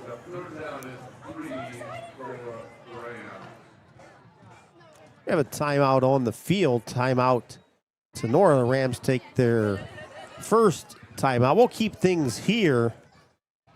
Again, guys, Rams fall behind their 3rd straight game. Last week at Otsego, made a nice comeback in the 4th quarter, but it seems like here in the first half there's a little bit of frustration that's coming to the top for the Rams offense and defensive units. Yeah, again, I think their offense and defense shows, glimpses of what they're capable of, but the penalties and the little mistakes here and there, the little details, they just add up. And if they could get those corrected, I think this 28-0 ball game is easily, a 14-14 ball game. But it's unfortunately not the case. But Tinora, it'd be nice if they put a little bit of drive here together. We've seen that 2-minute offense before where it's not really 2 minute. They just connect up big from Shively to Farrell. So hopefully they get something good here.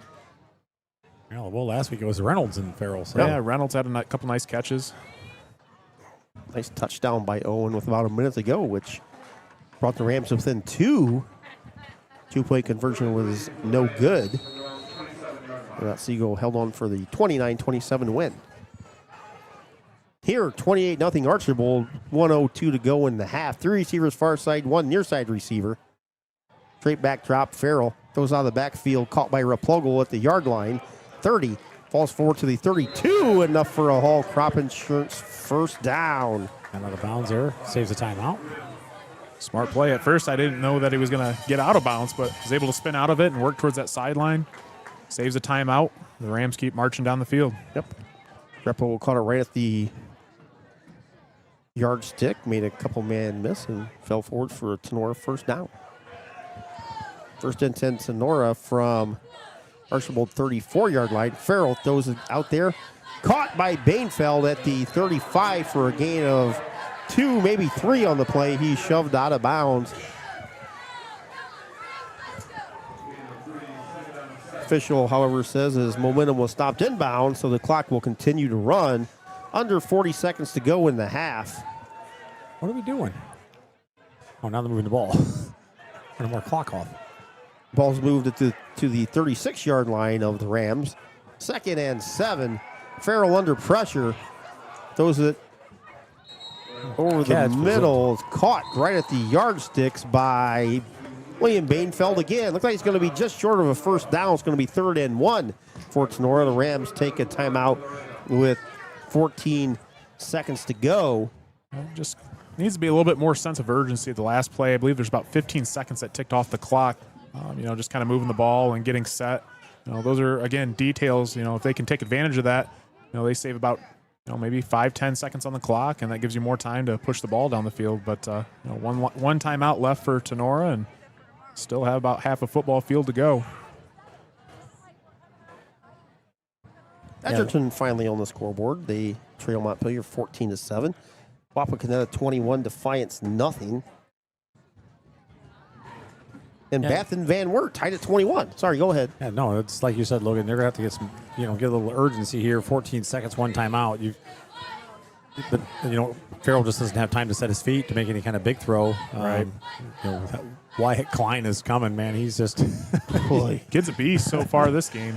Yeah, he's just coming all out. He's just a sophomore. 6'5", 235 Tell you sophomore. what, if there's coaches out there listening to us, college coaches, this guy's he's got the size to be D1. I can tell you that. And if people do some work with him, he's definitely a good edge rusher. Back here, 14 seconds to go, 3rd and 1 for Tinora. Right before the half here, Farrell under pressure, steps up in the pocket, throws across the middle, and the ball is complete at the 45. Josh Lee was just setting down, literally setting down. I don't know if Josh slipped or what there. Yeah, Archbold defense, they're playing prevent defense there, so anything underneath about 30 yards was wide open. They were able to get it off to Lee, but...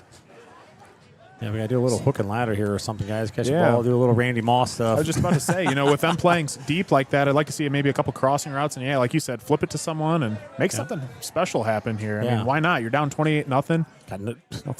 Throw something else, catch them off guard. I mean, as bad as the Rams offense has looked visually-wise, Owen Farrell is 13 of 19 for 103 yards. That's 68% completion percentage. Yeah. I mean...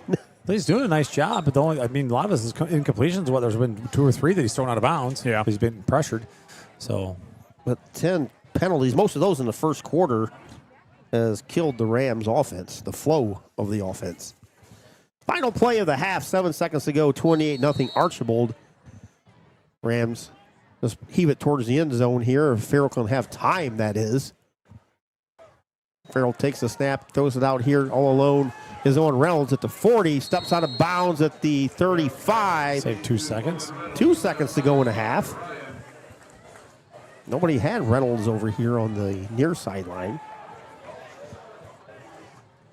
I kind of like that, cut the distance down a little bit. Now you got to heave it to the end zone, or like you said, Tony, hook and ladder, some kind of trickery here. Yeah. He's got to be able to give time to, that hook and ladder. You got to have time to get down in that big open spot about the 15 or 20. Yeah, it's going to be tough here for the Rams. Crisscross there. Archbold's got 5 defenders spread across the goal line right now defending it. Three receivers to the far side, one near side. Farrell waits for the receivers to develop. Farrell sets at the 40, lets it go towards the end zone. Headed to the end zone, and it's batted down by the Archbold Blue Streaks. We're going to head to the half here. Archbold with a 28-0 lead over the Tinora Rams. And we'll keep things here before we head to the half. Let the teams get off the field, and they're going to honor the Tinora Rams 1995 team, which was the first playoff team in the history of the Tinora High School football program, which started, I believe, in 1976.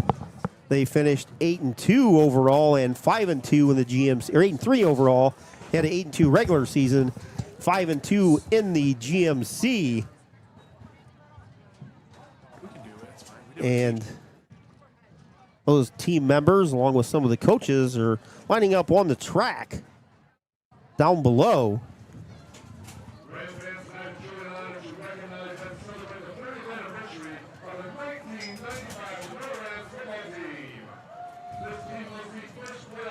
Coach Becker was on that team. And the runners-up in the Green Meadows Conference. They went on to play at Week 11 against Whitmore High School. The 1995 seniors finished the career at a 30-year mark of 30 wins. At that time, it was a 30-year record.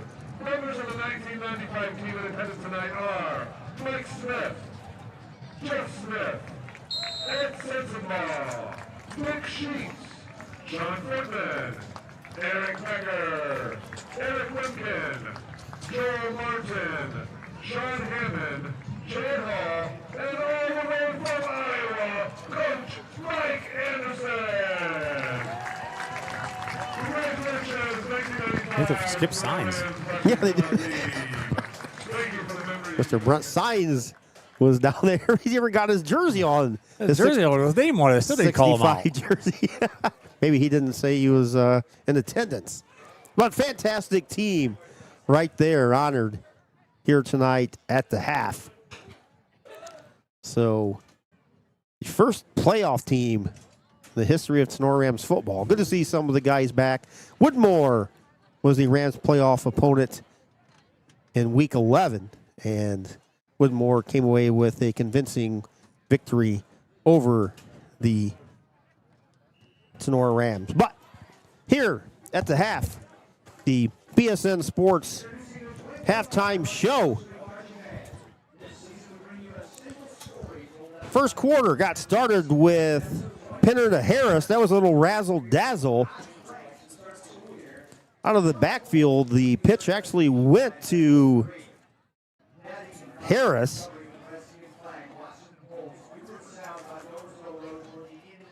Or actually went to Ryder Ryan, who pitched to Penter, who threw a 15-yard touchdown pass to Harris. Extra point by Sauter was good, and Streaks led by a score of 7-0, 4:47 into the first quarter.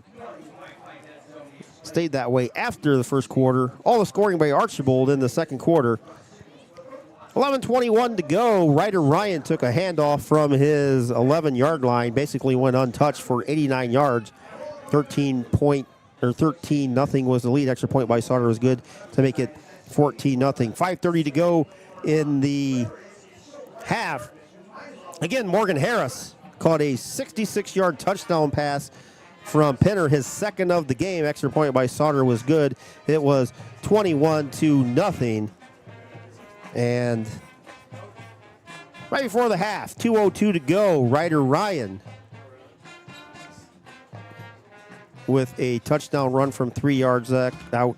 Sauter's extra point was good. 28-0. The Archbold Blue Streaks lead at the half. Looking at some of the numbers, Rams have ran 33 plays for 132 yards. Owen Farrell was 14-21 for 121 yards. Archbold, 278 total offensive yards on 21 plays. 5 of 8 for Penner for 118 yards, 2 touchdowns, both from Morgan Harris. And looking at rushing, Ryder Ryan, 9 carries, 144 yards, 4 first downs to lead the Archbold Blue Streaks. So Thoughts on the first half, guys, as Streaks take this 28-0 lead into the half of. Yeah, go ahead, Logan. Yeah, I was just going to say, it's what we've been talking about the first half is, Tinora takes a couple good steps forward and they take twice as many backwards. Penalties have been an issue here tonight. Tenora's shown some really good glimpses of what they're capable of. I think Owen Reynolds has made a couple nice plays, and it's good to see his growth, especially as a sophomore from week 2 at Otsego to week 3. And Archbold made a couple nice plays offense, defense, but again, the little details just keep adding up, and it's almost like a snowball effect. It just keeps getting bigger and bigger, and sure enough, it turns into 28-0 halftime lead for the Blue Streaks. But we have seen Tinora come back from a big deficit. I believe last year against Fairview, I think Tinora was down 21 or 28. It was 28-7. So we know some of these kids were on that team last year, and we know Tenora's offense and defense is capable of coming back. So, but they're going to have to play the best football they've played all season long in this second half to have a shot at winning this one. Yeah, it's just like you said, Logan, they're shooting themselves in the foot. And we've got a lot of young players playing too. Just kind of looking through the roster, a lot of sophomores, a couple of freshmen even out there playing. Garrett Sheets is out there playing as a freshman. It's different playing under the lights on Friday night. It's games fast and just takes a little bit. So we're going through some growing pains here, with these younger gentlemen. But like you said, Owen's getting better. Liam Bainfeld's getting better. Garrett, this is really the first time I've seen him really get any major action. He's been out there on kickoffs and stuff, but you're going to go through some growing pains with those younger kids. So kind of dealing with that a little bit, and hopefully it pays off later on in the season. Well, you talk about just some of the inexperience. I believe Tinora had to replace 8 starters on the defensive side of the football. A lot of those coming at defensive back, which we've seen some of the guys in the secondary get burned a little bit. But again, you said it perfectly, and it is. We're going through some growing pains in the first 3 weeks, and unfortunately for Tinora, we play one of the toughest non-conference schedules around. So, unfortunately, those growing pains, you got to grow up real quick in a hurry if you want to be competitive in these first 3 weeks. Yeah, and then you mentioned, like I said, Owen Reynolds is really starting to come through now as a sophomore, and that's, we saw the same thing with Josh Lee last year. He as a sophomore, and then really turned it on, and you just see these kids get better and better every week. But just unfortunate, like you said, we're playing great teams. And they're going to expose that weakness, with those younger players, and the more experience they get, the better they're going to be. And it's just unfortunate for now, but I know what Coach Becker's trying to do. We'll see how it turns out later on.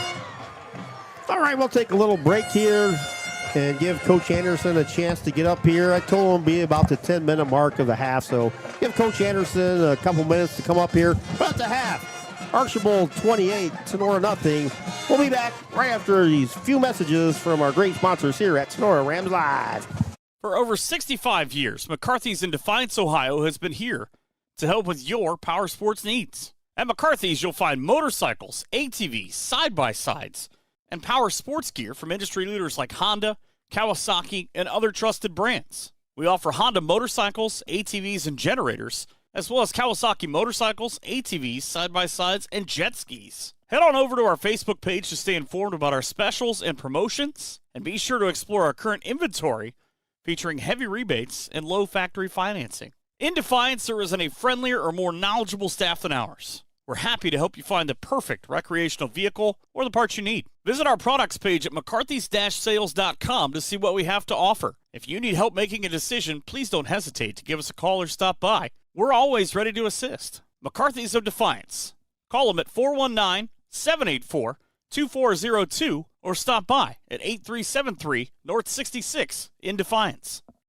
Maumee Valley Title Agency of Defiance has been providing seamless and transparent real estate closings in Northwest Ohio for 30 years. From contract to closing, their experienced team of attorneys and title agents work with lenders, businesses, and individuals to meet their real estate needs. Maumee Valley Title Agency proudly serves Defiance, Fulton, Henry, Paulding, Putnam, and Williams counties. Call the office today at 419-782-3334, Monday through Friday from 8 a.m. to 5 p.m., or visit them online at MaumeeTitle.com. Maumee Valley Title Agency of Defiance wishes all Tinora Rams athletes the best this season.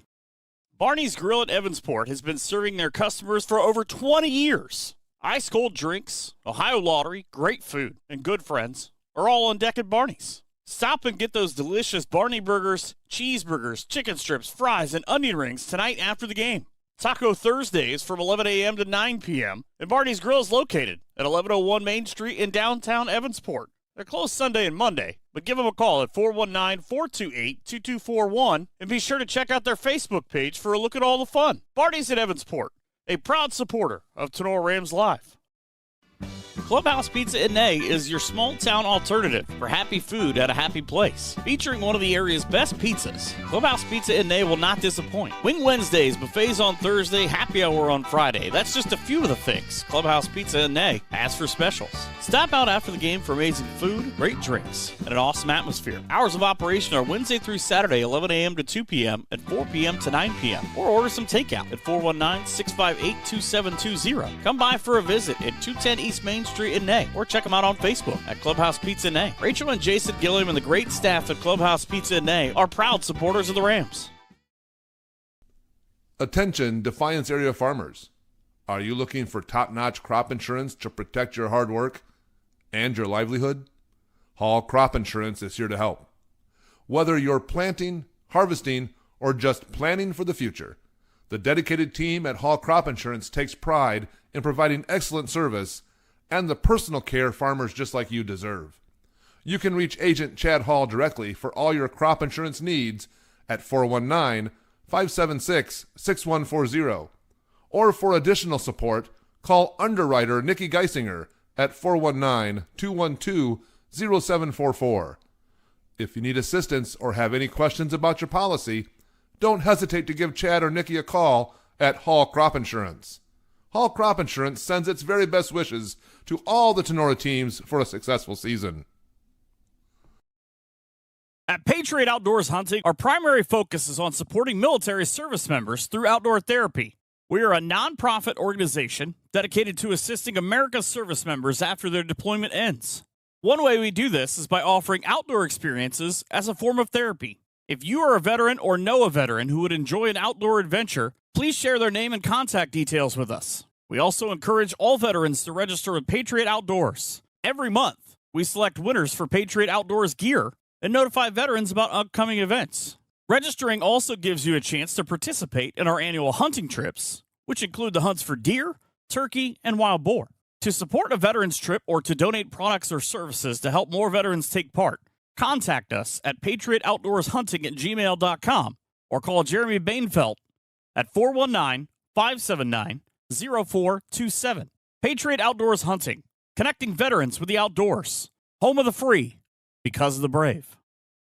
Ladies, are you looking for a new hairstyle? What about some new fancy nails? Jenny Bidlack and her fantastic crew at Cut and Polish Salon of Defiance is your local salon to get you all fancied up. Cut and Polish Salon offers a vast range of fantastic services, including haircuts, highlights, coloring, waxing, manicures, and pedicures. Please schedule a visit at their fun, relaxing salon where you are their number one priority. Cut and Polish Hair and Nail Salon is located at 413 Hopkins Street in Defiance. Book your appointment today by calling 419-576-5087 or simply visit their Facebook page for online booking. Cut and Polish Salon owner Jenny Bidlack and her staff say, "Go Rams!" Welcome back to Tinora Rams Live as the Blue Streaks have a 28-0 lead. And a halftime guest. Coach Mike Anderson joins us, the legendary Tinora coach Mike Anderson. 95 team was the first coach to bring a playoff appearance to the Rams. They finished 8-2 overall, 5-2 in the GMC, and 8-3 after their playoff loss. Coach Anderson coached the Rams from 94 to 97. He compiled a 27-14 overall record. So, Coach, welcome back to Tinora. And the scenery's changed a little bit since the last time you were here. Oh my gosh, yes. I mean, the facilities are awesome. When I was here, the track was a cinder track. Everything over there was field and woods, and I've been back a few times lately, looked at the facilities, and it's just unbelievable what they've done. So what have you been up to these days, Coach? Well, I'll tell you what. Last spring was my last year of teaching and coaching, so I finally retired. Congratulations. So right now, I'm just doing a little substitute teaching, and my wife and I are going to go out to Utah for about 3 weeks and have fun, and so finally just to be able to relax. Good. That's great. Well, Coach, when you came to Tinora, you followed Coach Eicher, who was here for 4 years and compiled like a 33-17 record. What made you attracted to come to Tinora and coach football? Well, I think the one thing is I knew the area. I mean, I knew what Mike did. Mike had built a great foundation, so he deserves a lot of credit with what has gone on here. Knowing him, knowing the conference and the area, I mean, I just thought it was a great place to start my head coaching experience. Coach Eicher was my coach my senior year. That was the first year he was here. So I had a new coach my senior year. Oh, but good. I loved him. He was a great guy. You had a tremendous regular season, finishing 8-2, as Keith said. You're one game behind Fairview. Do you have any highlight that just stands out for you from that year? Well, I think going into the year, we had 16 seniors, and a lot of things that we talked about was you get a good team. That's when the seniors are playing their best football. So, beating Liberty Center week 1 for the first time was a great experience. Heading on, and then, of course, everybody knows where I came from, across the river. We don't want to, talk about that a whole lot. But, I played for and coached with, Hall of Fame coach. But beating Ayersville, that playoff year, over there on Ayersville's field, has to be one of the best highlights that we had. So good. Yeah, I mean, I've got a couple questions for you too, Coach. Going into the 95 season, did you feel that it could be something special from the beginning? Well, I think I did. I mean, this group of seniors finished 8-2 their junior year as well. Okay. So we talked about what did it take to get to the next level. And the next level here is always the playoffs. So we worked hard. We set a schedule. They were committed to going to the weight room. They were committed to coming to skills. That year we had 2 3-day camps, which was allowed. And they worked very, very, very hard. So they knew what they had to do to compete. Now, you said you had 16 seniors that season as well? So quite a few seniors. Yes. Who were maybe some top players that stood out that year? That's excellent that you had 16 seniors in the first place. I believe this year, Tenora's got 5. So numbers, for seniors, it seemed incredible. Oh, yeah. I mean, I could go up on both sides of the ball. I mean, our quarterback, Chris Goller, running the triple option, did a great job. I mean, his job was to take control of the ball. We had Anthony Decker at fullback. Did a great job till he got hurt in the Fairview game. We had Brian Weber, Jeff Smith on skilled positions on the offensive side. I mean, I'm not going to take anything away from both sides of offensive and defensive lines were loaded with seniors. I mean, I could name all the lanes. Brent Shakow, Grimm. I mean, Loker. So on and so forth. Yeah. So and Chris Henry. Especially on the defense, it was a great linebacker for us. Now, with that year, as the wins started to pile up, what was the community and the fan base of Tinora like?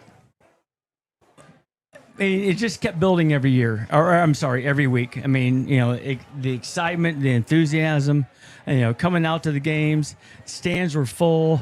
Away games, stands were full. People were following us all over the place. So, I mean, just help the kids, compete, help the kids give that positive mental attitude they had to have. So, it just helped us, everybody. Now, back then, Coach, we don't have the resources like we have now where you can follow on the computer online. What was your reaction with you and the staff once you found out that the Rams actually qualified for how did you find out? And what was your reaction when you found out? I found out by a phone call. Wow. And that's what, and it wasn't a cell phone. It was a landline phone call. And I think everybody anticipated it. But, once I got that phone call, I was dialing up all the assistant coaches, be at my house at this certain time. And then we had a phone tree. We had a phone tree ready to go. We call a couple seniors. Seniors called out, and so on and so forth, and team meeting at this certain time. So that's how it kind of went. See, that's got to be so exciting because nowadays, everyone's just scrolling online to see the computer points come in, but to receive that phone call, that's got to be an amazing feeling for everyone involved. Oh, I agree. I mean, it was just exciting. I mean, my wife was going crazy. Just relax, and I'm just waiting for that phone call, and when it came and. 5 minutes after the game, I was gone. So, well, Coach, how do you think you guys making a playoff that year has really affected Tinora football overall? I mean, I just think it helps set the tone, set the culture of Tinora football. I mean, Mike Eicher did a great job. He won a couple of championships before. He taught the kids how to win. I was very, very fortunate to follow him and take it to the next level. And after my 4 years, when I decided to move on, Kenny came on and it just carried on. I mean, it's just one of those cultures that once you feel that and taste that excitement and that victory, that people want to carry it on. Yeah, Coach. And then with your overall experience at Tinora, just kind of describe or sum up what it was like here coaching football at Tinora High School. I mean, after 33 years, I could say this was my best experience. I've been very, very fortunate in my career to work with 4 Hall of Fame football coaches between Ohio and Iowa. But the experience here with the kids, with the parents, with everybody else. I mean, I think about it every year, and kind of wishing that we were and looking back that we were here. So. And then, just one last question from me. You've been coaching football a long time. Just how has football changed from back in the 90s to, today's day and age? Well, I started in the 80s, but anyway. Sure. I think I don't see a lot of change as far as the technical and what it takes to win. I think we need to embody and we need to make a lot of other people happy as far as to be successful. So Sure. As long as it was I talked to the kids last night, as long as the kids on the field understand what it takes to win, work with the coaches, and the coaches understand what it takes to win, I think everybody will be fine. What did it mean to you personally, Coach, coming back tonight, being honored with some of the team members, and you and Coach Ace been down there. We've been following you, walking back and forth the whole game. But what did it mean to you to be brought back tonight and see some of your old staff and some of the old players? I mean, I can't express the joy that coming back. Once I found out that they were going to honor the team, and Coach Becker contacted me to come back, it was on my calendar. So no matter what I had going on, I was going to be here. And, just to come back to, see a game on the field, meet the young men, fathers and, and husbands and everything down there. I was just overjoyed, and I'm just excited to see those young men again. So they've done a great job. They've had great lives, and couldn't be any happier. And we were looking forward to this day. Yeah. So we talked about this for weeks, Coach Anderson. So thanks for coming up, and we appreciate everything you've done to build Tinora football into what it is today. I mean, you're one of the founding fathers that built Tinora football to what it is. So. Well, I thank you guys for inviting me up here. I thank everybody for inviting and honoring this team that worked so hard to get Tinora football where it is right now. So, all right, thank you, Coach. It's 28-0. The Rams trail Archbold. We'll take a brief break and be back with second half action right after this. Ladies. Northwest Ohio Sports is the place for sports rankings, news, scores, podcasts, and more for area athletics. Check them out at Northwest Ohio Sports on Twitter, Instagram, and Facebook. Buckeye Aerial Ag is the next generation of crop maintenance. Buckeye Aerial Ag offers a custom spray drone service for applying pesticides, herbicides, and fertilizers to area crops. They use a high-precision GPS and flight path planning to target chemicals only where needed, reducing off-target drift and chemical waste. Buckeye Aerial Ag can spread over crops on all current standing corn and soybean fields. Give Sean a call at 419-439-2255. Check out their Facebook page and their excellent videos of the drone in action in the area fields. Tinora alum Sean Hammonds and Buckeye Aerial Ag say go Rams. BSN Sports, the recognized leader in team athletic gear. BSN forms partnerships with educators, coaches, and students to build school pride, student engagement, and community spirit. Our partnerships give you access to the most brand names in the industry with all of the hottest products at the best prices. From Nike to Wilson to Under Armour, we can customize any team needs. Since 1972, BSN Sports has brought you the brands that make you untouchable on the field, the court, or anywhere else you play your sport. Contact BSN local sports rep Jim Garris for any of your sports needs at 419-576-8940. Oh boy, can you smell that burger? It's coming from the Firestone Tavern. For 4 years running, They have clinched the title of best burger in the region, and now you can add the best pizza in the area to their resume, as they recently won the Reader's Choice Award. Additionally, Firestone Tavern has tasty appetizers, great wings, and much, much more. Chef Aaron and his outstanding staff are committed to providing only the best for their patrons. Stop by after the game for refreshing drinks and all the TV sports you could wish for. You'll find them at 211 Carpenter Road at the Eagle Rock Golf Course. Give them a ring at 419-785-4015 or order online at thecompounddefiance.com. Firestone Tavern sends its best wishes to all student athletes of the Tinora Rams. Are you looking for a new home or auto insurance agent? All right. Back here, getting ready to start the second half. Rams trail 28-0. Archbold kicking off, going left to right. Another kick lands in the end zone by the strong sophomore kicker of Archbold, Quinn Sauter. So see what the Rams could do here to start the second half, as the first half, Rams move the ball at times. Unfortunately, the penalty flag came out. Yeah, Keith, I just want to say something. How great is it? I really appreciate that out of Coach Becker, bringing back some of these former teams and, coaches that really helped to establish what Tinora football is now in today's day and age. And I think it's just a great experience, and I was glad to finally meet Coach Anderson. You took the words from my mouth, Logan. Yes, Coach Anderson's fantastic individual. Everybody around these areas in Harrisonville loves him. Cooper Replogle takes the first carry of the second half, gets across the 20 to the 23-yard line. Replogle rolled up on one of the back of the Rams offensive linemen. I think that was Carter Radzik, who's actually playing offensive line for Carter Kieber, who was sick tonight. Keith Brown, Coach Fairchild, Dr. AJ, Dr. Logan, and Jason DeWise up here on our scoreboard. Well, AJ's got a new scoreboard system here, and Jason's just kind of observing from behind in case we have any crashes, which anybody that knows anything about Tinora Rams Live knows that there's a crash. Never fails. There's going to be a crash. It'll happen to us. But yeah, Logan was right. I mean, it's so fantastic to see Coach Anderson up here. That was a great interview. We've been looking forward to talking to Coach for a couple weeks. Got to talk to Coach H for a couple seconds on the way out, too. Say he's coming back for the Fairview week. So great to see those two fantastic individuals. Coach H has been a coach here for 40-some years, finally retired a few years ago.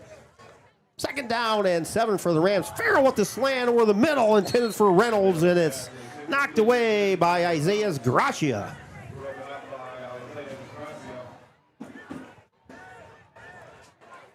Nice defensive play there by Gracia, closing in quick there at defensive back, and nearly came up with the interception. Was able to deflect the ball away. Yep. Gracia on Coach Frank's basketball team as well. A lot of 2-3 sport athletes on the Archbold Blue Streaks as well. Rams will have third down and 7 as we just underway here in the third quarter. 3rd and 7 from their own 23-yard line. 3 receivers to the far side. Farrell takes a snap, rolls to the far side, looks under pressure, eludes a sack, and throws it into the Archbold sideline. Nice play there by Owen to duck away from the defender and hurl the ball out of bounds. Sorry about that, guys. Got talking to Coach Anderson outside. Wasn't that a great interview? Oh, yes. We and Logan talked about that after the half. It was so great to see Coach Anderson. Glad he made the trip up, and smile on his face the whole time that I've seen him here. Yeah, he's out there. He's asked me some questions about Coach Eicher, and because I graduated, he wanted to know when he got here. I'm like, he was here in '89 when I was here as a senior. So, fourth down, Parker Hancock on to punt, almost blocked again by Archbold. A short kick, hits at the 40, rolls across the 45, close to the 50. It's going to be down by Abram Jimenez at the 49-yard line. But the Streaks almost got through again. I think that was Morgan Harris that almost got a paw on the football. I think it was Kobe Schmack. Oh, was it? Kobe Schrock. He was ducking, running for cover. The ball was kicked short there. The ball almost hit him. Yeah, I think if you're Parker, an internal clock in your head's got to be going off pretty quick with that rush of the Archbold defense. Yeah, he's taking a little bit of time to get rid of that ball. He's got to do that a lot quicker. So Archbold's first possession of the half. And we'll start it in Tinora territory. First and 10. Quick pass out to Harris. Oh, hit him in a dropped bad spot right in the hands, and that's the first pass that's been dropped tonight in the direction of junior Morgan Harris. Almost reminds me of Jeremiah Smith on Saturday. A couple balls he had. He kind of turned his head and had ground to run, but just didn't reel it in at the last second. Yeah, that Sheets was going to have to make a tackle there. Garrett was going to make a tackle there, or he would have been off to the races. Yeah. Second and 10, Tinora. Archbold has two receivers near side, one far side. Ryder Ryan in the backfield. Man in motion. Krieger comes near side. Handoff goes to Ryan, and he's hit at the line of scrimmage. May have actually lost a half a yard. Nice stop. Going to bring up third down and 10. I think Sattler in there on the tackle. Nice play to flow down the line and come up with that big tackle. For no gain for the Archbold Blue Streaks.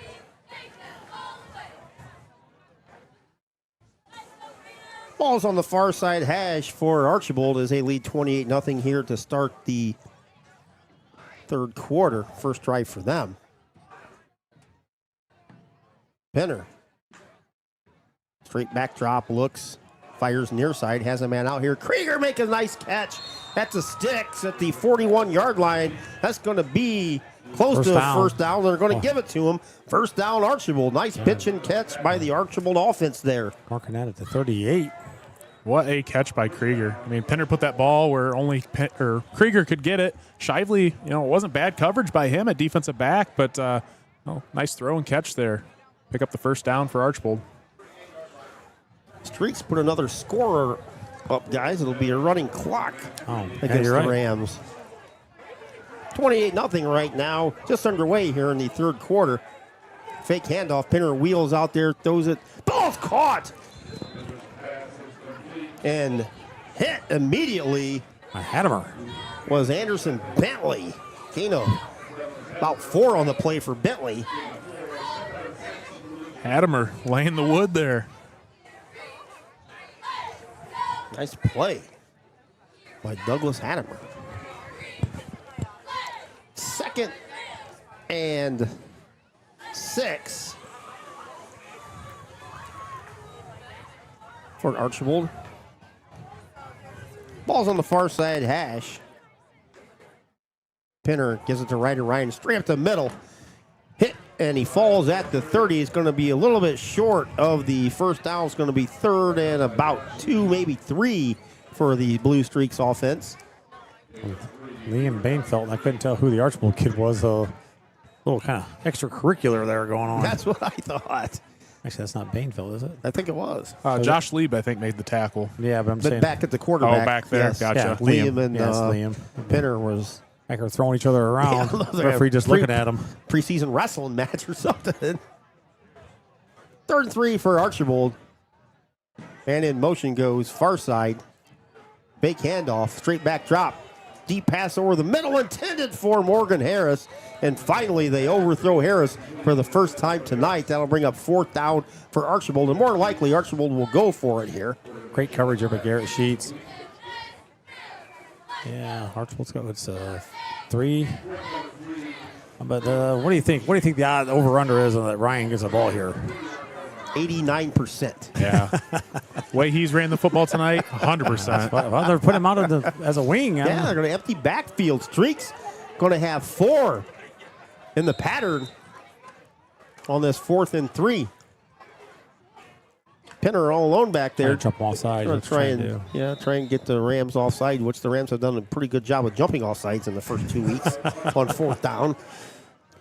We saw Seago once or twice last week and against Liberty Center a couple times as well in week 1. Archbold Edgerton came back and tied it up, Keith. 14-14. a timeout, did they? Yeah.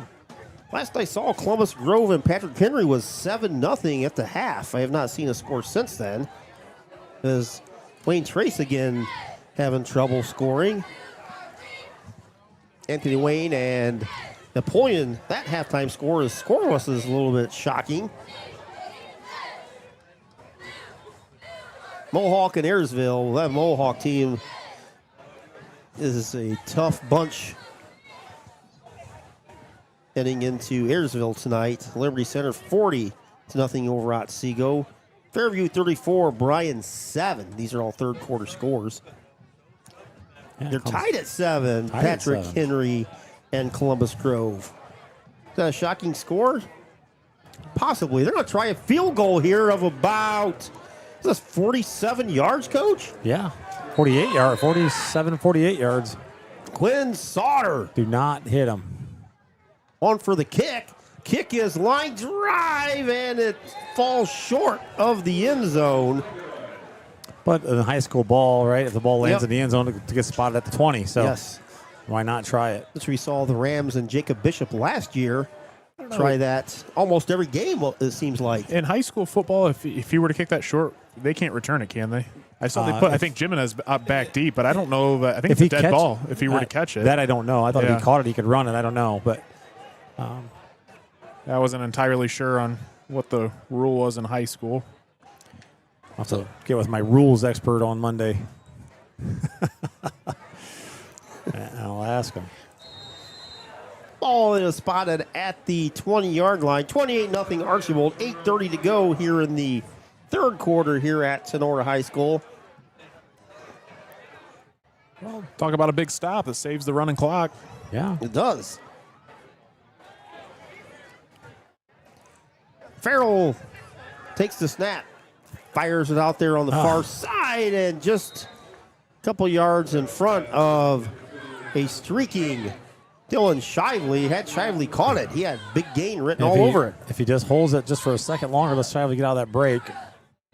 He threw a little bit too early. Shively was still in his break. If Shively was coming open, there was no doubt about that. That was a good play. That's kind of a little out and up pattern. Unfortunately, as many times as Farrell's been hit tonight, I don't think in his mind he had just a split more second. Well, I don't see Klein out there right now, so that ought to give you some little breathing room. 4 receivers, 3 near, 1 far side receiver. Farrell throws it out there. Slant caught by Shively at the 27-yard line. Maybe the 28 is going to bring up third and 2 for the Rams offense. They're spotting Kirk at 29, Keith. Whoa. Wow. Third and 1. Man, oh, man. Nice spot there for Shively and the Rams. Third down and 1. Clearly 4-down territory for the Rams offense, trailing 28-0 here. 8 minutes to go in the third quarter on your Drop Zone Pizzeria scoreboard. 3 receivers near side, 1 far side receiver. Replogle in the backfield. Farrell takes a snap, throws it out of the backfield. Caught by Lee. 30, 35, 40. First down, Tinora. I was just getting ready to say, you know who somebody who's been kind of quiet tonight, and that's Josh Lieb. Archbold been doing a pretty good job, apparently, of blanketing him and keeping him covered up. But the Rams found a way to get him the ball again. Well, we saw that little swing pass earlier in the game, and it worked for him. And unfortunately, Lieb had fumbled early on, but I really like that play call a lot. You know, Archbold keeps bringing pressure on the inside. Where do you go with the ball? Throw it to the outside, get Lieb out in space, and good things happen. Yeah, actually, AJ mentioned that earlier. Is they're going to keep bringing pressure like that. Start hitting some quick hitters. Just nickel and dime them. Just nickel and dime them to death. Ball spotted at the 40 on the near side hash. Shively breaks his far side receiver. So does Lieb and Reynolds. No near side receiver. Replogle winds up behind Farrell. Owen Farrell, straight back drop now. Has pressure, brings it near side. He's going to run the ball out of bounds right at the yard marker at the 40. No gain on the play. It's going to be 2nd and 10 for the Tinora offense.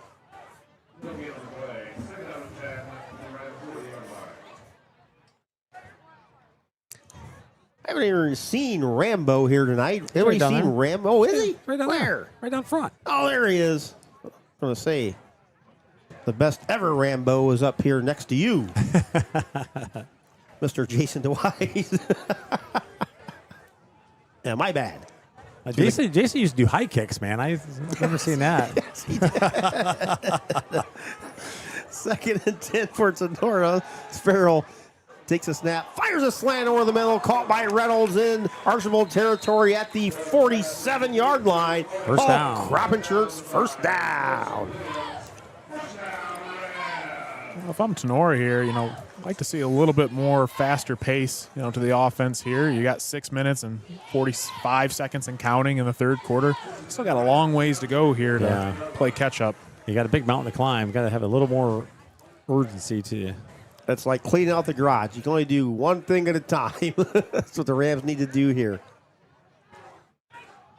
Replogle takes a handoff off the right side, breaks through. 40, 30, 20, brought down in Archbold territory at the 5-yard line. It'll be first and goal Rams. They spot it at the 6. Longest run of the season by Tinora. Tell you what, though, again, I just love the way that Replogle runs the football. Hits the hole hard, and he's off to the races, shows off that speed. About a 45-yard run by Replogle. Straight east and west. They don't always say north and south, but here at Tinora, it's east and west. He just went straight east, straight west there. He didn't do nothing fancy.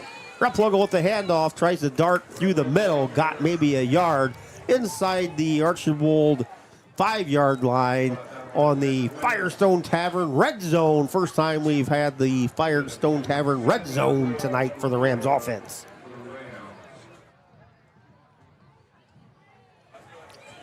Second goal from the Archbold 4-yard line, 5:40 and winding here in the third quarter, 28-0 Archbold. I guess who's back in the game for Archbold? Mr. Klein. Going to cause some havoc. Replogle in the backfield. Farrell fakes the handoff. Rolls far side. Throws it in the end zone. Caught by Shively. Touchdown to Nora. 4-yard touchdown pass. Gets the Rams on the board. They trail 28-6. Extra point pending. 5:21 to go in the third. This nice little corner route. Let Shively come right back. Threw it right over where he was supposed to be. Boy, he just did get his feet in the end zone.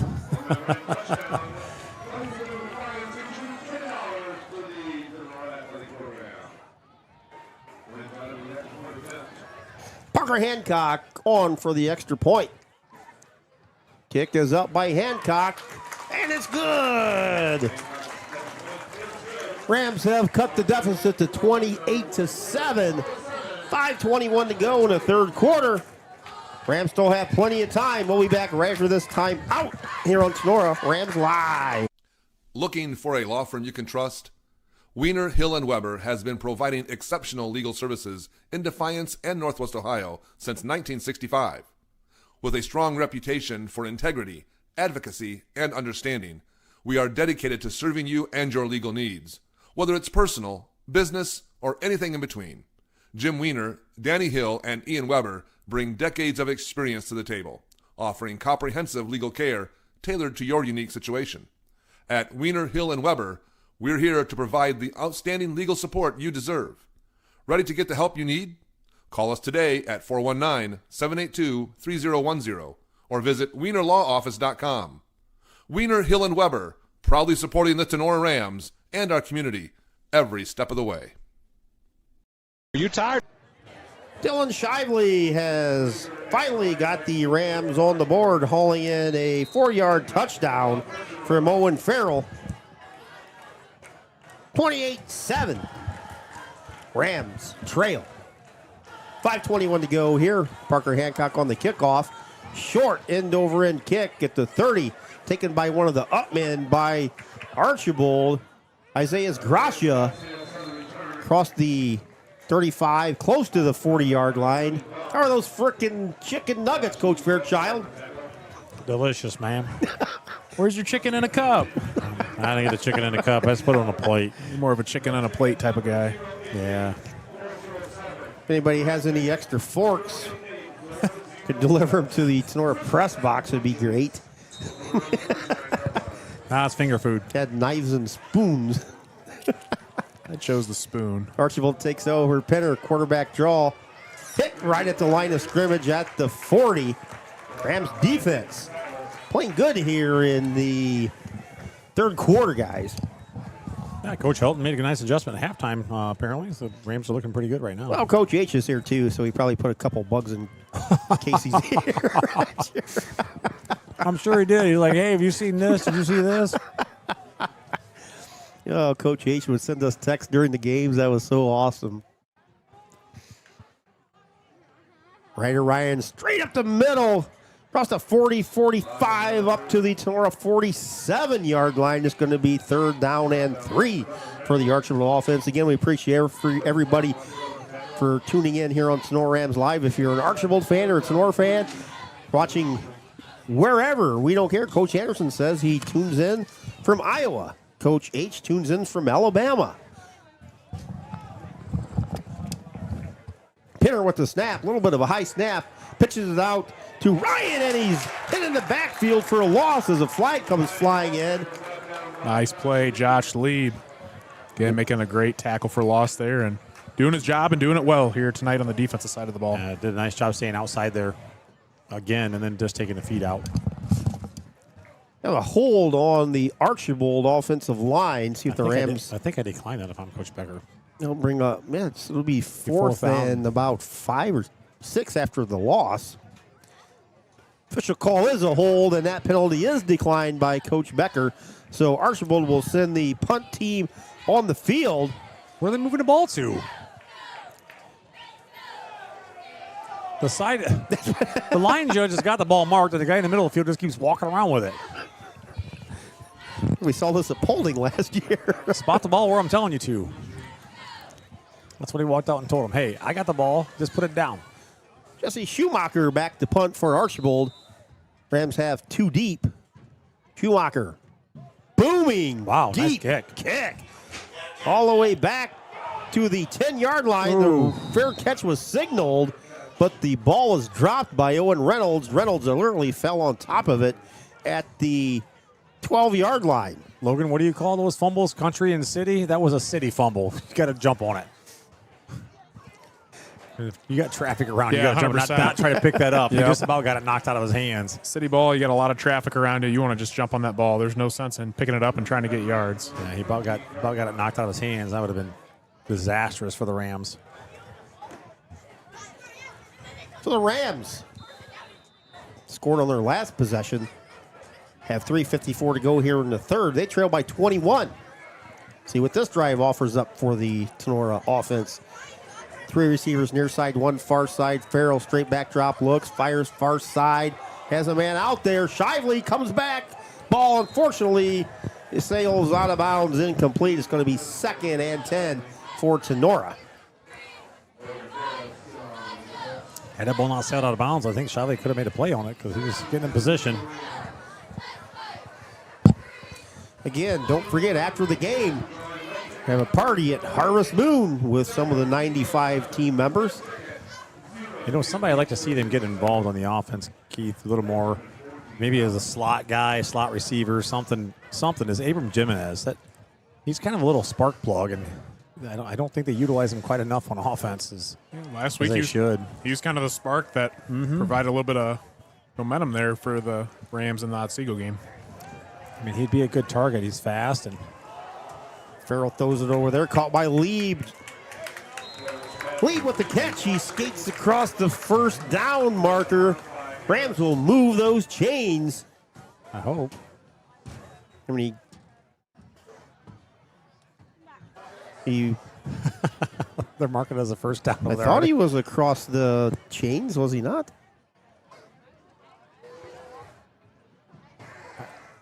I was going to say he was short. Evening Christmas. It's about as close as you can get to getting a first down without having one. Didn't he run behind the chain? I thought he ran in front of the marker. The chain. Yeah, he ran in front of the marker. The official's going to talk it over. Coach Becker's asking to say he's like he ran in front of ran behind the marker out of bounds. Get the chains and measure it, for goodness sakes. Okay. 3rd down and inches for the Rams. Apparently that's a thing of the past. We don't measure anymore. Ball's on the far side hash. Farrell in the shotgun has Replogle behind him. Replogle takes the handoff, bolts across the 25 for a Tinora first down. And then the referee wound the clock. He went out of bounds. Archbold Athletic Director, Mr. Ellen Gladio, up here in the press box next to us. Talked to Ellen quite a bit this past spring over at Archbold when the Lady Rams softball team was over there. Very proud of the new athletic facility that Archbold's building over there. Should be done, not completely finished within the year, but progressing very nicely.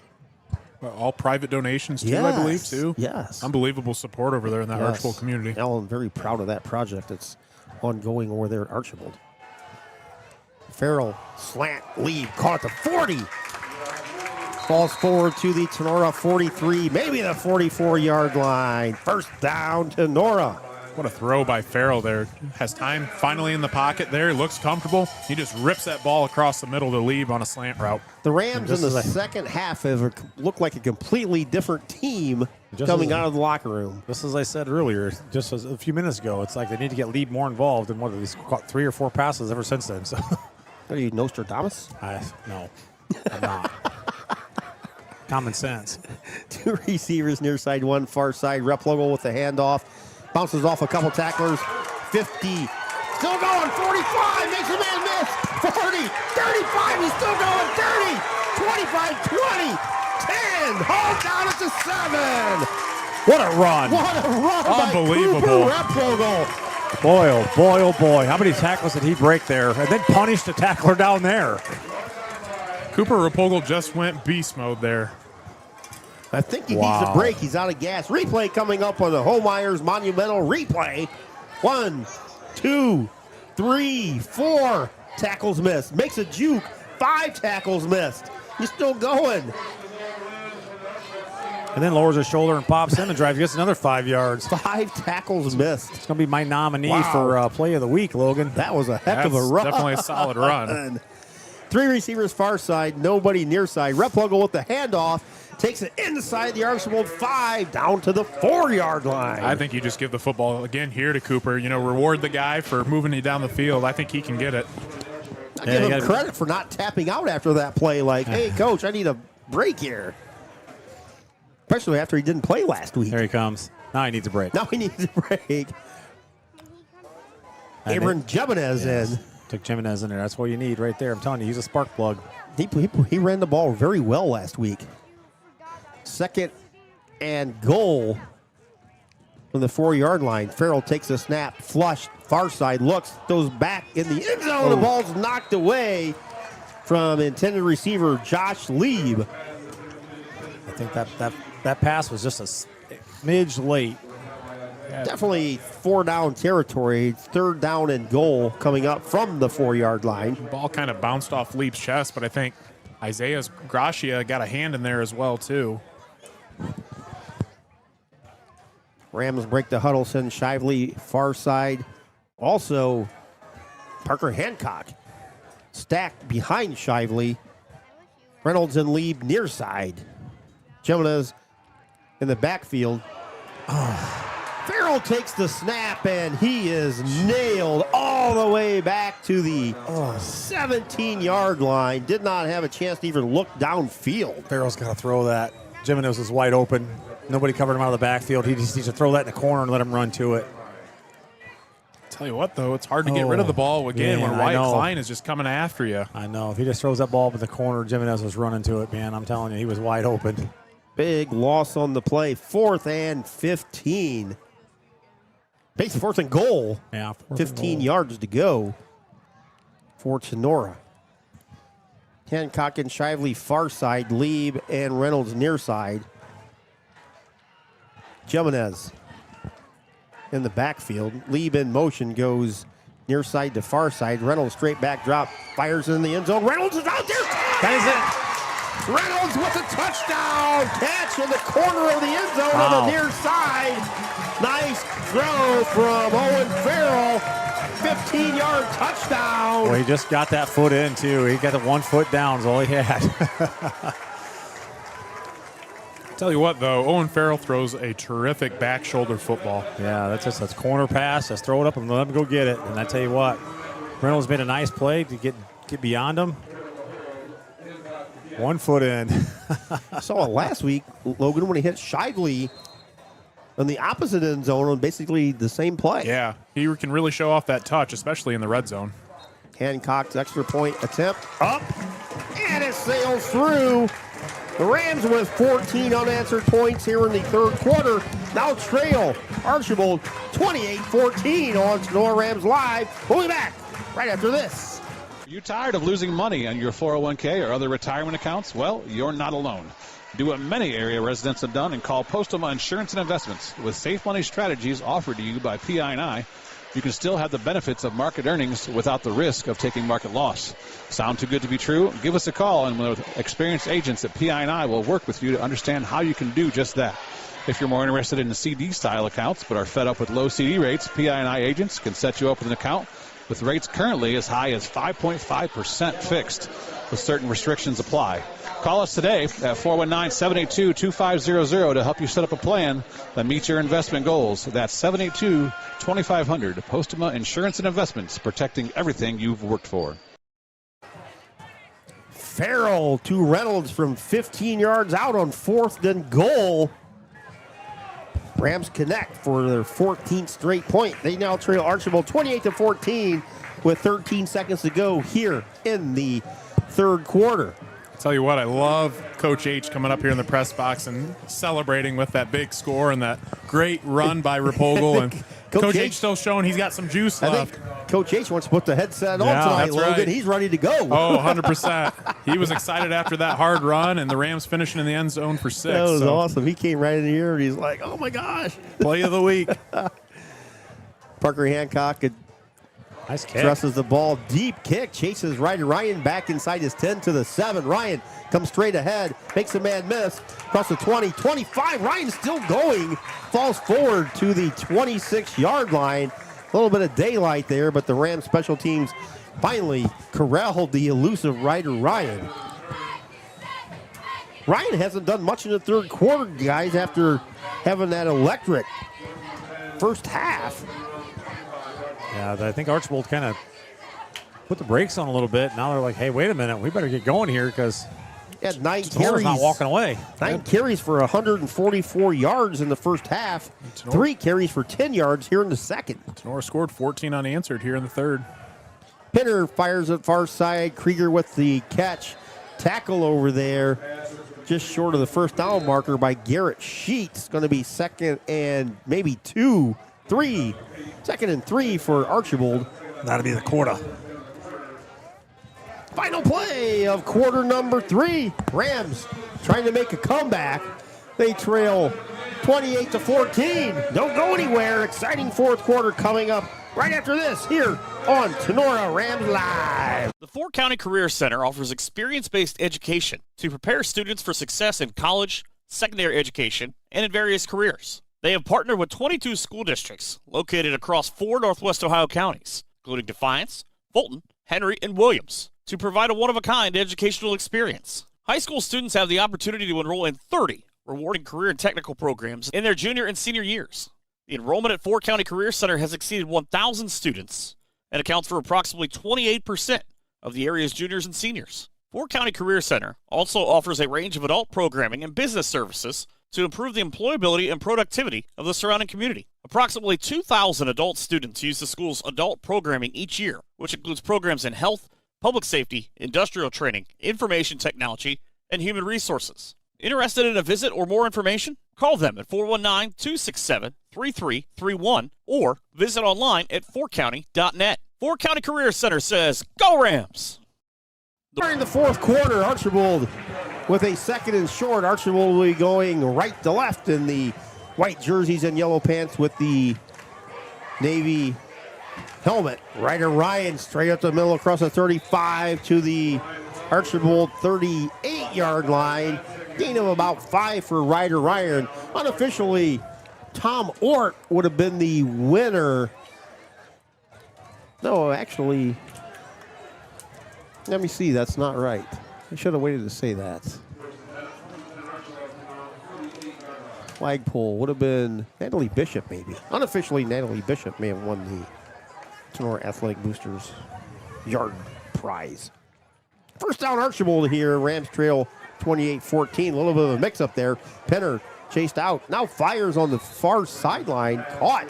Did he catch that? Over there by Morgan Harris. A little bit of a mix-up there, Logan. And then Piner literally just took the ball out to the far sideline and found Harris over there for a nice 7-yard play for a busted play. Yeah, really. I mean, to make something out of nothing, it was unbelievable. You know, Piner scrambled a little bit to the right side of the field, and Harris kind of made a little bit of a sliding catch on his knees there along the Archbold sideline.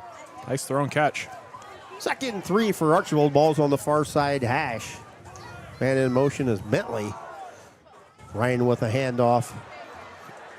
Across the 50 down to the Tinora 43. Actually, that wasn't Ryan. That was Stuckey again. He sneaks in there every now and then. Ashton Stuckey done a good job tonight spelling Ryder Ryan. Goes in there, gets a couple plays, and gives Ryder Ryan just enough to get a breather, get some water, and back out he comes. Couldn't tell who that was from Archbold, but they sent the fullback in motion there and was able to come up with a huge block. I couldn't see what number that was, but great job. That opened up that hole for Archbold. Stuckey 3 carries, 19 yards tonight. First and 10, Archbold from the Tinora 43. Ryan across the 40, 30, 20, 10. Touchdown, Archbold. 43-yard touchdown scamper. Ryder Ryan strikes. Well, Keith, as soon as you say, Ryder Ryan's been a little bit quiet here in the second half, does he take off and really open things up here for the Blue Streaks? The Rams controlled him in the third quarter, limiting him to just 10 yards. Unfortunately, he just took it for 45. Probably puts him above, close to or north of 200 yards for the game? I'll check. It's got to put him over 200, I think. Sauter on for the extra point. Kick up. Splits the uprights and is good. So Sauter puts the Streaks on top. 35-14. We'll be back here on Tinora Rams Live right after this time out. The winery at Harvest Moon Golf Course, the old St. Mike's, sits on 110 acres at the corner of Meekus and Domersville Roads in Defiance. It has become the new go-to spot after the game. Harvest Moon is open for all after-game gatherings, whether it's football, basketball, volleyball, or track. They're just 1 mile down the road and ready to serve the community after events. They offer assorted flatbreads, quesadillas, loaded kettle chips, various dips, and a meat and cheese tray. A full bar and non-alcoholic drinks are also available. Harvest Moon is very family-friendly. Stop by after the game on Friday night for fun, bring your friends, and make a new tradition. For more info, call 419-219-0007 or visit their website at thecompound.com. Click on Winery Events for all the upcoming fun. Give something new a try. Head out to Harvest Moon for all the fun after the game. Marco's Pizza in Defiance offers authentic Italian pizza made with fresh ingredients and bold flavors.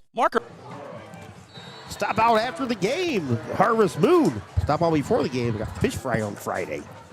Sauter approaches the ball. Line drive kick. Squibs down to the 10. Picked up by Tinora. Garrett Sheets across the 20 to the 25, where Sheets is knocked out of bounds next to the Rams bench over there. And on the tackle, Carter King, amongst others. Ryder Ryan, as soon as I said that, Logan, guess I shouldn't have said anything at all. Ryan, 14 carries now, 203 yards, 3 touchdowns, now averaging 14.5 yards per touch. Really has been that spark for the Archbold offense all night long. When they need a big play and they need it most, he's came up with it every single time. Archbold nearing 400 yards of total offense. Rams really need to move here now because time's definitely of essence with that score. Farrell with the snap, looks, fakes, fires it down there. Shively has the ball go off his fingertips, out of bounds. On the coverage for Archbold was Garrett Stam. Yeah, kind of a dangerous throw there. At first, it looked like maybe Shively would have been open there along the sideline with the double move, but Stam was coming over, I think, from the safety position. And a referee down over here on the sidelines for a couple of seconds. He picks himself up as the Rams staff went over there to check on him. Take a spill? He's a gamer. He jogs down to the line of scrimmage, down to the 25.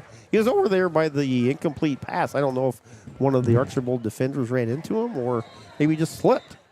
I don't think the referees have cleats on, and the grass could be getting a little bit of dew on it. 2nd and 10 for Tinora. Farrell looks, throws it out of the backfield, caught by Parker Hancock at the 25, pushed out of bounds at the 27. Going to be 3rd and 7 for the Rams offense. But just when the Rams got back in the game at the end of the third quarter, got within 14, Ryder Ryan strikes again. Yeah, Rams had some momentum going there with the big run by Cooper Repvogel. kind of lighting a fire with everybody. The And Rams played very well in the third quarter. Like you expect them to play all the time. 3rd and 7, Farrell drops. Now he's flush near side. Going to try and run. He's run out of bounds at the 33-yard line. Going to be 4th and about 5. Or actually 4th and 2. Gave a little bit more momentum than what I thought. I was just looking at that. I thought he went out a little bit closer, but he's got to understand that that's going to be 4th down. He's got to try to get that first down. I understand you want to go out of bounds there, but you got to try to get that first down. 4th down for the Tinora offense from their own 44-yard line. Farrell, as he gets ready to bark out the signals, Rams take a timeout. 9:57 to go, 35-14. Next week we'll be back home. The Rams start Green Meadows conference play where they'll welcome in the Hicksville Aces. And then that's right before the showdown at Fairview, I believe, guys. Probably one of the biggest and most anticipated matchups in the GMC this season is Tinora and Fairview. Yeah. I believe the preseason poll, Fairview's picked 1, Tinora 2, Paulding 3. As much as those two teams talked about it during the coaches show, it'll be like the Dallas and Eagles game last night. We had a scuffle after every play. Yeah, I guarantee you Fairview's not letting go of that last year. How they had a comfortable lead kind of at halftime and then come back and end up losing that game. I guarantee you. Fairview not just Fairview, all the GMC. If you Right. we had almost all the GMC teams there, and every single one said the number 1 team they wanted to beat this year was the Tinora Rams. After the timeout, the Rams break the huddle. Dylan Shively, far side receiver. Parker Hancock actually Shively's near side. Far side is Josh Lieb out there all alone. Actually, Lieb comes under center, takes the snap. What was the whistle? And falls forward for a first down. It almost sounded like there was like an inadvertent whistle. Yeah, I'm not sure. And Owen Reynolds was the far side receiver. Lieb was lined up at the tight end spot and then snuck in and took the snap under center because Farrell was in the shotgun and kind of goosed his way to a Tinora first down. This is like a silent snap. Goes up underneath there, gives him a little goose, snap the ball and go. All the motion the Rams had on that play, surprised they didn't get a flag for illegal motion. Very well organized play by the Rams. First and 10 Tinora as Farrell takes the snap. Fires a slant, caught by Shively at the 50, where he is hit immediately. Garrett Stam again. I'll tell you what, that Stam, he comes down hard at safety. Yes, he does. There's a couple nice hits we've seen in this game, and he closes in fast, and he makes you pay if you catch that football. 6'1", junior, weighing 172. Rams are at the 50. 9 minutes to go here in the contest, trailing by 21. Hand off to Replogle, hit at the 50, breaks off a tackle, 45, 40, 35, still going, 30, still going, 25-yard line. Incredible effort again. Cooper Replogle will just not He's down over there. take no for an answer. Let's see what happened. He hit the goal, kick thing or what? Replogle 16 carries for 107 yards. Trainer Emily Vollmer run screaming across the field for him. So. Last week we saw a lot of cramping in the fourth quarter at Otsego, despite the temperatures being in the upper 60s, low 70s most of the night. Coach Becker is going to go over there and look at Cooper. Cooper pops up along with... So he's got a cramp or something going on. Yep, he's got a cramp. You can tell now he stops. Yep. Emily's like, where'd he go? Emily comes back to catch up to Cooper, joined by Coach Becker. See his toe pointing up. Yep. Got a calf cramp. We had that problem last night in our 8th grade game. Davion Cooper, great ball player. He could make an impact as a freshman here for Tinora, good Lord, too. yeah. Great ball player, but he was cramping up, and I was trying to stretch him out. His calf was like a baseball. It was just knotted big time, and Yeah, Davion's one of those kids putting in some work this summer. Could wind up being a starter as a freshman. He could. He's a beast. He's a big boy and he's fast. Absolutely. Farrell back here on the first down catches Jimenez out of the backfield. Abram catches the ball across the 20, 15, down to the 10-yard line. Abram Jimenez with a nice catch out of the backfield. It's called by Coach Fairchild earlier. Yeah, so you got to get him involved. You got to get your athletes involved. And Abram's a good athlete. I think getting him involved is going to be nothing but positive for the Rams. He played very well last week in the fourth quarter over at Otsego. Abram did. Under 9 to go here in the fourth quarter, 35-14 Archbold. Rams, however, have it inside the Firestone Tavern red zone. I'd hand him the ball right here, Keith. First and goal at the 10. Farrell files it over the middle, caught by Reynolds. Reynolds with the second straight touchdown. This one from 10 yards out. Nice job at Owen Reynolds getting positioned there in the end zone. I just kind of played basketball, boxed him out. Yeah, that's exactly what it was. Got him right in front of him. 35-20 with 8:12 to go here in the fourth quarter. Homeyer's monumental replay there. Parker Hancock's extra point up and good. So with 8:12 to go here in the fourth quarter, Rams never say never.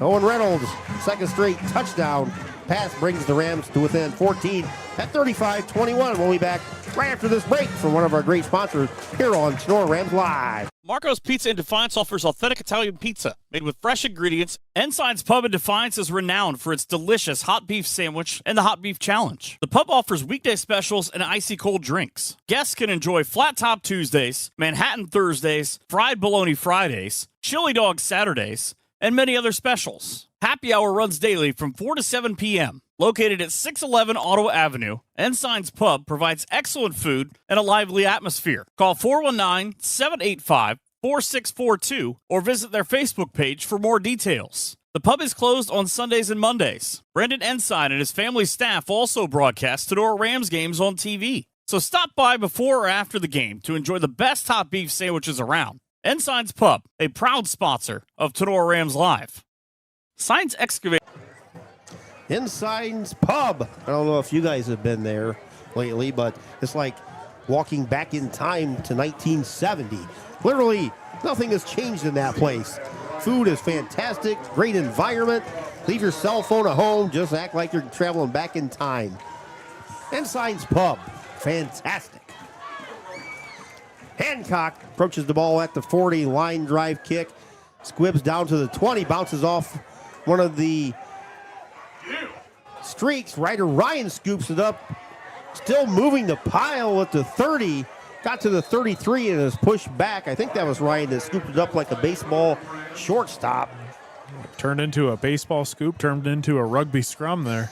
Owen Farrell, guys, is 25 of 38, 233 yards, 3 touchdowns on the night with limited time throwing. Owen Reynolds, who just caught his second touchdown, has 6 catches for 61 yards. Rams need to stop here with 8 minutes to go, win the contest, 35-21. Ball's in the center of the hash as the streaks are going right to left. Ryder Ryan takes the handoff, hit at the 35, gain of 2 on the play. Going to be 2nd and 8 for Archbold.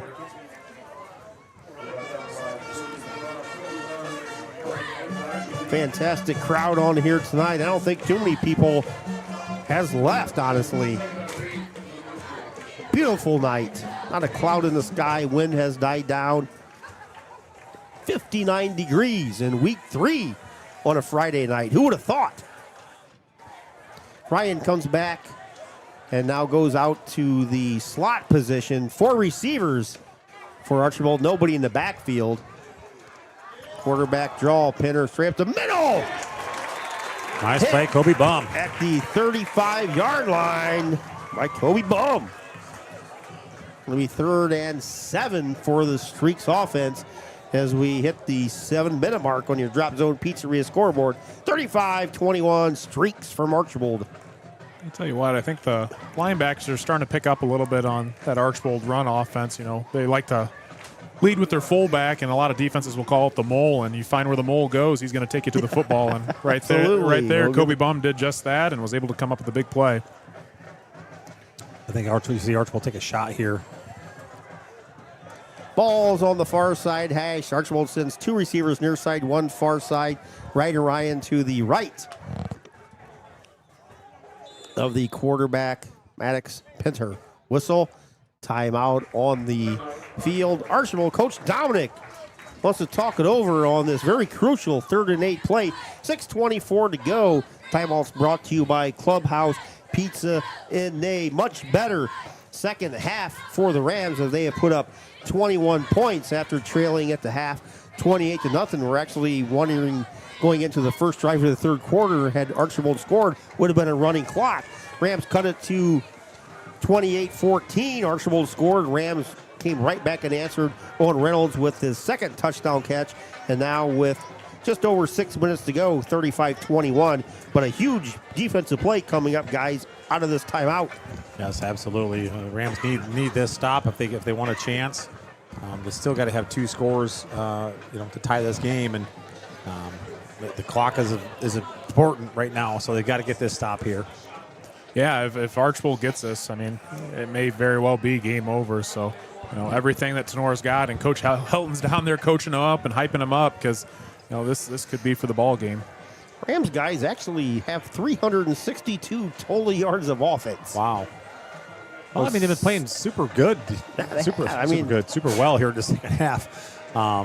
Big runs by Cooper Replogle, big plays and passes by Farrell and the boys. And 3rd down and 8 out of the timeout. Pinner in the shotgun. Harris comes in motion near side. Pinner takes a handoff.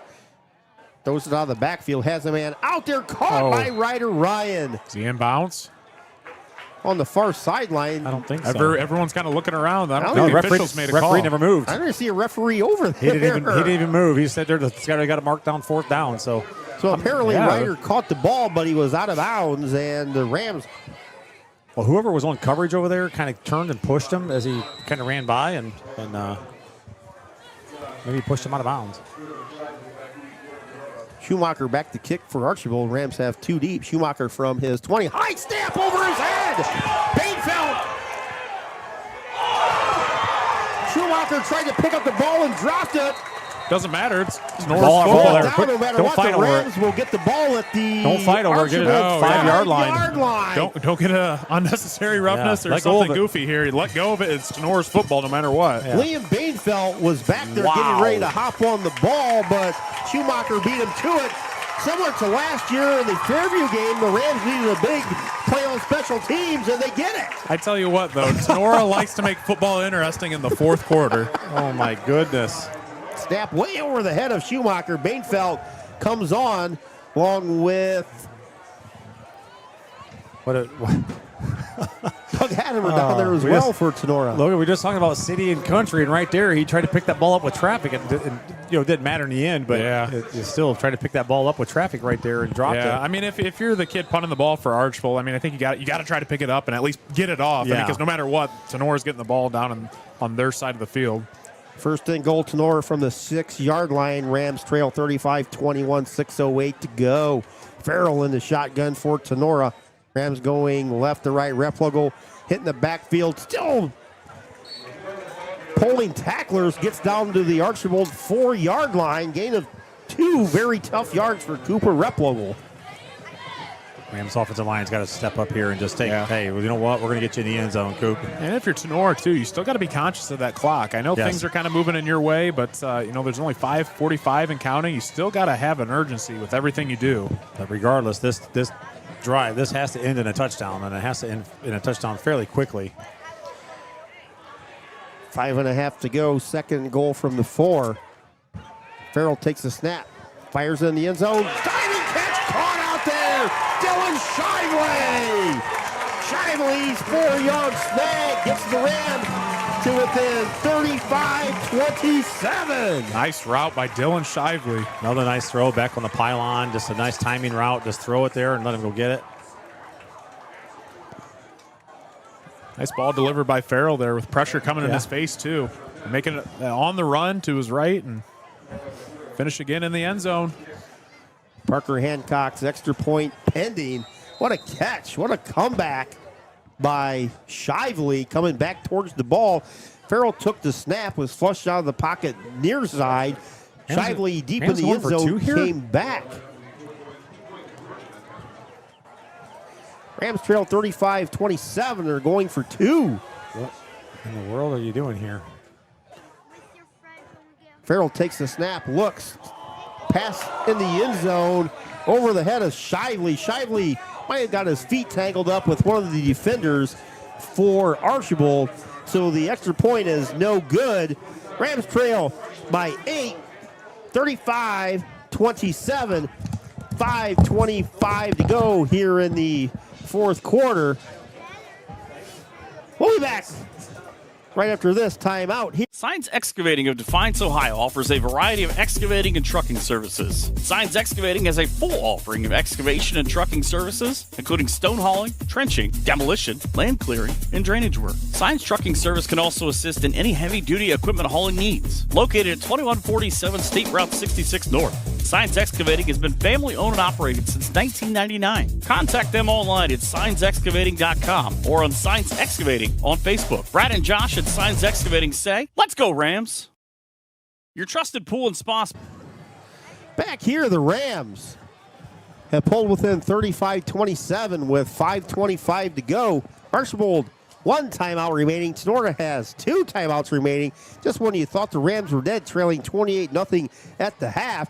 This third and fourth quarter here in the second half, guys, has been another exciting Rams finish. I tell you what, I just sat here thinking about this while we're at break. The Rams prepare all week for the game.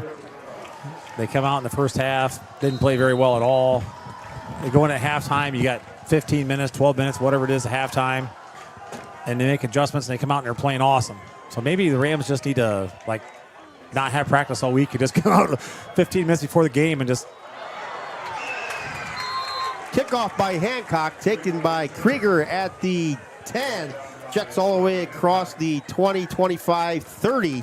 Tackled at the Archbold 34-yard line to see where they officially put it down. So the Streaks need a couple first downs here with 5:18 to go. The Rams need to stop Ryder Ryan like they did in the third quarter. No, the Rams make great halftime adjustments. Coaching staffs make great halftime adjustments, obviously, and it's a totally different team from half to half, that's for sure. Yeah, if Tinora shuts down the run here and Ryder Ryan, they got a good shot to put themselves in a position to win. Really, the pass offense from Archbold here in this fourth quarter hasn't been all that great. Ball's on the near side hash. 2 receivers. Far side, 1 near side. Ryan to the right of Pinter. Ryder takes the handoff straight at the middle. Across the 35 to the 39. Gain of about 5, maybe 6 on the play for Archbold. It's going to be 2nd and 5. I'll tell you what, though, it's a lot easier said than done stopping Ryder Ryan. Oh, he's so quick and elusive. We saw him last year, guys, and I don't remember him being this quick. I believe is he a junior this year? Yes. So, just a sophomore, probably getting his first varsity experience last year, but man, has that kid really developed in just 1 year. Yeah, that's what the weight room would do for you. Maybe does some speed training too. You don't know what he's been doing in the offseason, but tell you what, you get in the weight room, makes a big difference. Archbold doing everything they can to milk the play clock. It's down to 10 on this 2nd and 5. 2 receivers, 1 far side, 1 near side. Pinner takes the snap, gives it to Ryan, goes straight up the middle, across the 40, falls forward to the 42, maybe the 43. He's going to be about a yard short. Going to be 3rd and about a yard for Archbold here. Just a little bit of extra push there at the end. Really moved that ball an extra 1-2 yards and nearly got him a first down on that run. About a yard and a half for a first down for Archbold. You got to figure this is 2-down territory for the Streaks, as much as they've been able to run the ball with success here in the contest tonight against the Ram defense. Under 4 to go here. Rams trail by 8. Pinner in the shotgun for the Archbold Blue Streaks. 2 receivers in set. Ryder Ryan to the right. Pinner got a whistle and a flag. We're going to have a false start against Archbold. That's going to march him back 5 yards. It's going to be 3rd and 6. Whoops. Guys, we talked about Tinora in the first half shooting themselves in the foot. Now Archbold's kind of taking that over in the 4th quarter. Yeah, they talk about a huge, costly mistake here. Yeah, that was huge. Just trying to draw Tinora off sides and move themselves. See what Coach Dominic dials up here on now a 3rd and 6. The play of the game coming up for both teams right here so far. And the clock, though, tick, tick, tick, tick, tick. Talk about that. I mean, 3rd and 1, you're probably giving the ball off to Ryder here. Now you're probably going to go and pass the ball. Ryan goes out of the backfield in motion. Pinner throws it over the middle. No. Caught at the 35, 40, 45, close to the 50. Nice play as they slipped out of the backfield. Anderson Bentley kind of was at the tight end position, acted like he was going to block, stood his position for a split second, and just came out of the backfield all alone for a Streaks first down. Just a little screen pass, and Tenora's defensive line got caught looking in the backfield, and Anderson was just able to sneak out and pick up the first down. Great play call by Coach Dominic. Yep. Coach Dominic, very successful at Archbold in his 13 seasons. Coach Dominic with a career record of 80-31. One of the more successful coaches in Northwest Ohio. 3 receivers far side, one back in the backfield for Archbold. Ryder Ryan gets the handoff. Hitting the backfield, still falls forward to get to the line of scrimmage. Rams use one of their 2 remaining timeouts, so Tinora takes a timeout. They'll have just 1 remaining. We're at the 2:15 mark. It's going to be 2nd and 11, actually a loss of a yard on the play. 35-27. Rams have battled all the way back to get within 8. Tell you what, if you're Tinora, kind of wish you had that 3rd timeout. I think they burned it early in the 4th quarter on a 4th and 1. They maybe didn't get a look that they wanted, or guys weren't lined up right, but now's the time you could really use that extra timeout. Yeah, definitely. You got them 2nd and 11. They can call 1 more timeout, but they're going to be able to tick another 25, 30 seconds off the clock no matter what here. One thing, guys, there was a lot of penalties in the first quarter and a half, and we have not really seen that many penalties other than the one a couple plays ago for Archbold, but Rams had 10 penalties. I think they had 8 or 9 of those in the first quarter and a half.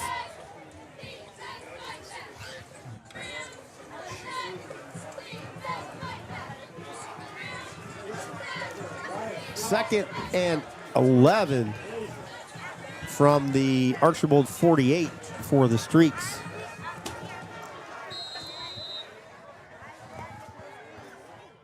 Rams will probably burn a timeout after this play as well.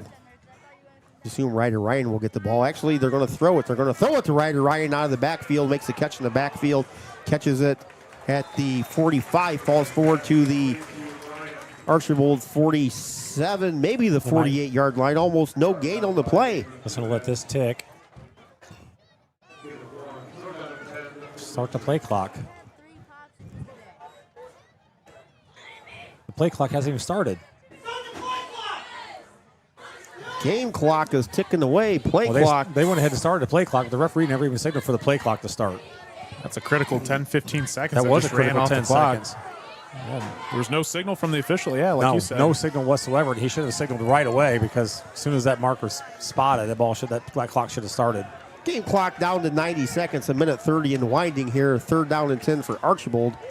Penner straight back drop, looks, fires a slant over the middle, over the head of the intended receiver. Oh my gosh, that's a huge mistake by Archbold. Krieger. Not only does that incomplete pass make a 4th down, but the clock stops. Saves their timeout. Yeah. That's a huge mistake by Archbold. I'm surprised if you're Archbold, you don't put the ball on the ground, make Tinora burn their last time out, and then you still going to punt the ball away, and they got to drive the entire length of the field. Yeah, not sure. You saw what happened last time they punted the ball. It got snapped over his head, but that's the exception to the rule, not necessarily the rule, so you're going to have to punt either way. I mean, right now, the name of the game is controlling that clock, and don't jump off sides. Don't utilize it in that situation. A lot of pressure on the Archbold special teams here. As you guys just said, the last snap went way over the head of the punter. Yeah, Tony, I'll be curious to see how that extra 10, 15 seconds could have made a difference here towards the end. Schumacher back to punt. This is a good snap.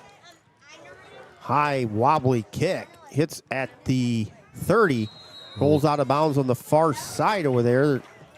See where they spot it. Really no official over that way.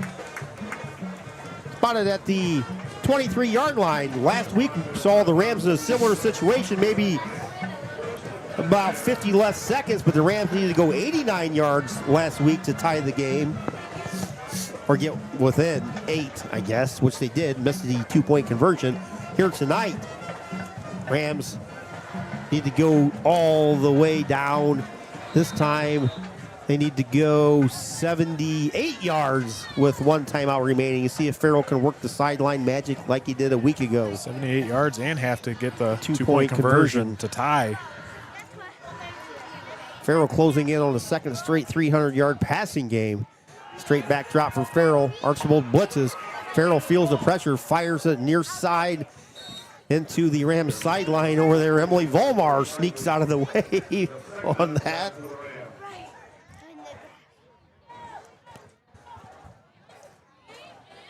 Maybe I'd like to see, Tinora receivers. They always talk about, your rules as a receiver. If things break down, come back to the football. Come back. I think Shively, if he kept on bringing that back a little bit harder, I think he could have possibly got to that and got out of bounds. And the ball wasn't that far away from him. Right. 2nd and 10. Or actually, basically, it's 2nd and goal for Tinora. They got to score. Yeah. Clock's at 1:06. 2 receivers far side, 1 near side. Farrell goes at far side over the head of Josh Lieb into the Archbold Blue Streaks bench. Is going to bring up 3rd down on your drop zone pizzeria scoreboard. 1:01 to go, 35-27. Blue Streaks with the lead. You need to sneak Cooper Ruppogel out of the backfield here. Toss him the ball, get your first down out of this at least. Appreciate everybody for watching us tonight here on Tinora Rams Live. Keith Brown, Coach Fairchild, Dr. A.G., Dr. Logan, and Jason DeWise here up in the cut and polished hair and nail salon broadcast booth. Big 3rd down for the Rams here. 3 receivers near side, 1 far side. Farrell looks, throws it far side, has a man out there, in and out of the arms of Josh Lee, but we have a flag come in from the back official. Going to be pass interference, and that should give the Rams a 1st down. I think Harris just kind of had Reynolds handcuffed there and got a little too handsy. Called the pass interference. What a big call. I thought it was Owen Reynolds. I thought that was Mr. Josh Lee. Oh yeah, he has hands all wrapped up. Oh, did they call it? Yeah. Monumental replay there. It's taking a little bit for the chains to move. I was starting to wonder a little bit. It's 15 yards. I'm not sure what they're. Yeah, that's why I was They got to go another 5. There we go. Well, Rams needed that 1st down badly. Yeah. Get it. The chain gang's not moving. Had some chain gang problems tonight. Well, I know. I was so confused. I was like, I thought they got the penalty, but none of the sticks were moving. Referees have called the ball in play. They don't have the sticks set yet. 1st and 10 from the Tinora 45. Passes thrown out in the flat. Intercepted by Archbold Isaiah Gracia. Gracia made a nice read on the play. That is way too long of a pass in that situation. Way too long. Throwing that ball all the way across the field on an out pattern. It's not going to happen that way. 51 seconds to go. 35-27. That pretty much seals it for the Archbold Blue Streaks. Farrell was lined up on the far side hash and tried to throw all the way across the field to the near sideline, and Gracia made a nice read, and Isaiah's will wind up giving the Archbold Blue Streaks their 2nd win of the season.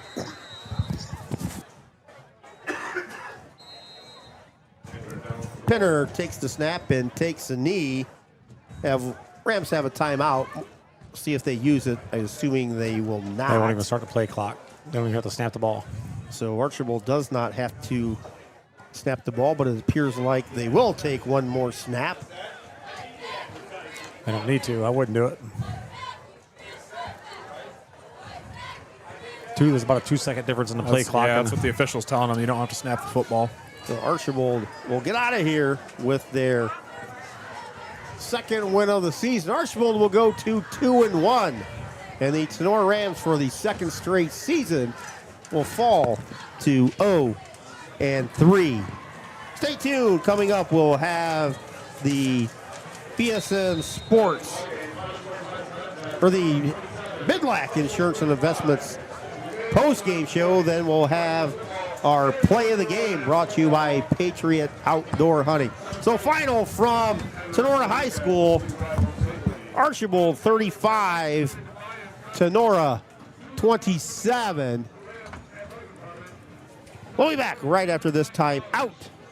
Your trusted pool and spa specialists in Northwest Ohio are Defiance Water Recreation. They are your all-in-one destination for pools, spas, and water care solutions in the region. With over 44 years of experience, they offer top-quality in-ground pool installations, expert maintenance services, and a full selection of pool and spa supplies to keep your water crystal clear all year long. They offer custom in-ground pools, above-ground pools, hot tubs, and spas, along with complimentary professional water testing to ensure a cleaner, healthier pool and spa. Located at 1495 Ralston Avenue in Defiance. Stop by and see Brent and Julie Signs and their excellent team. For more information, give them a call, 419-782-2618. Defiance Water Recreation says, let's go Rams!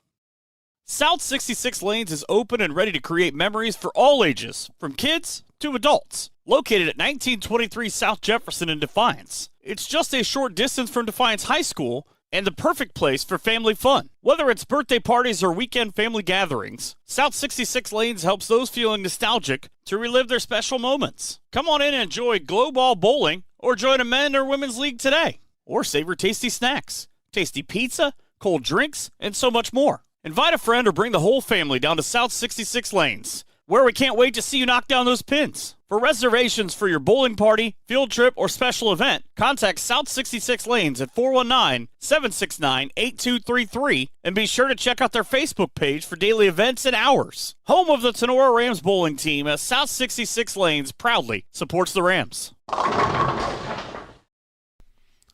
Are you ready to find your dream home in Northwest Ohio? Or maybe you're looking to sell and get the best value for your property?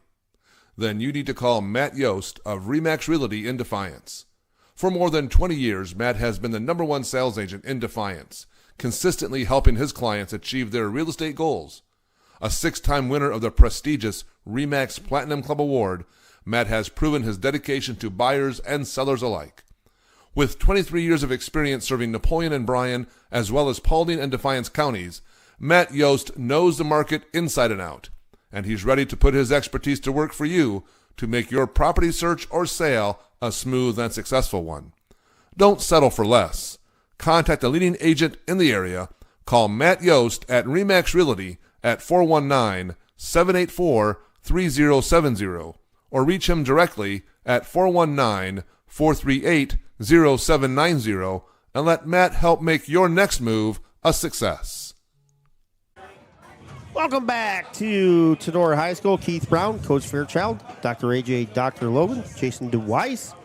Rams made a heck of a comeback, but Archbold held on for a 35-27 victory. Welcome to the Bidlack and Insurance and Investments post-game show. Archbold improves to 2-1.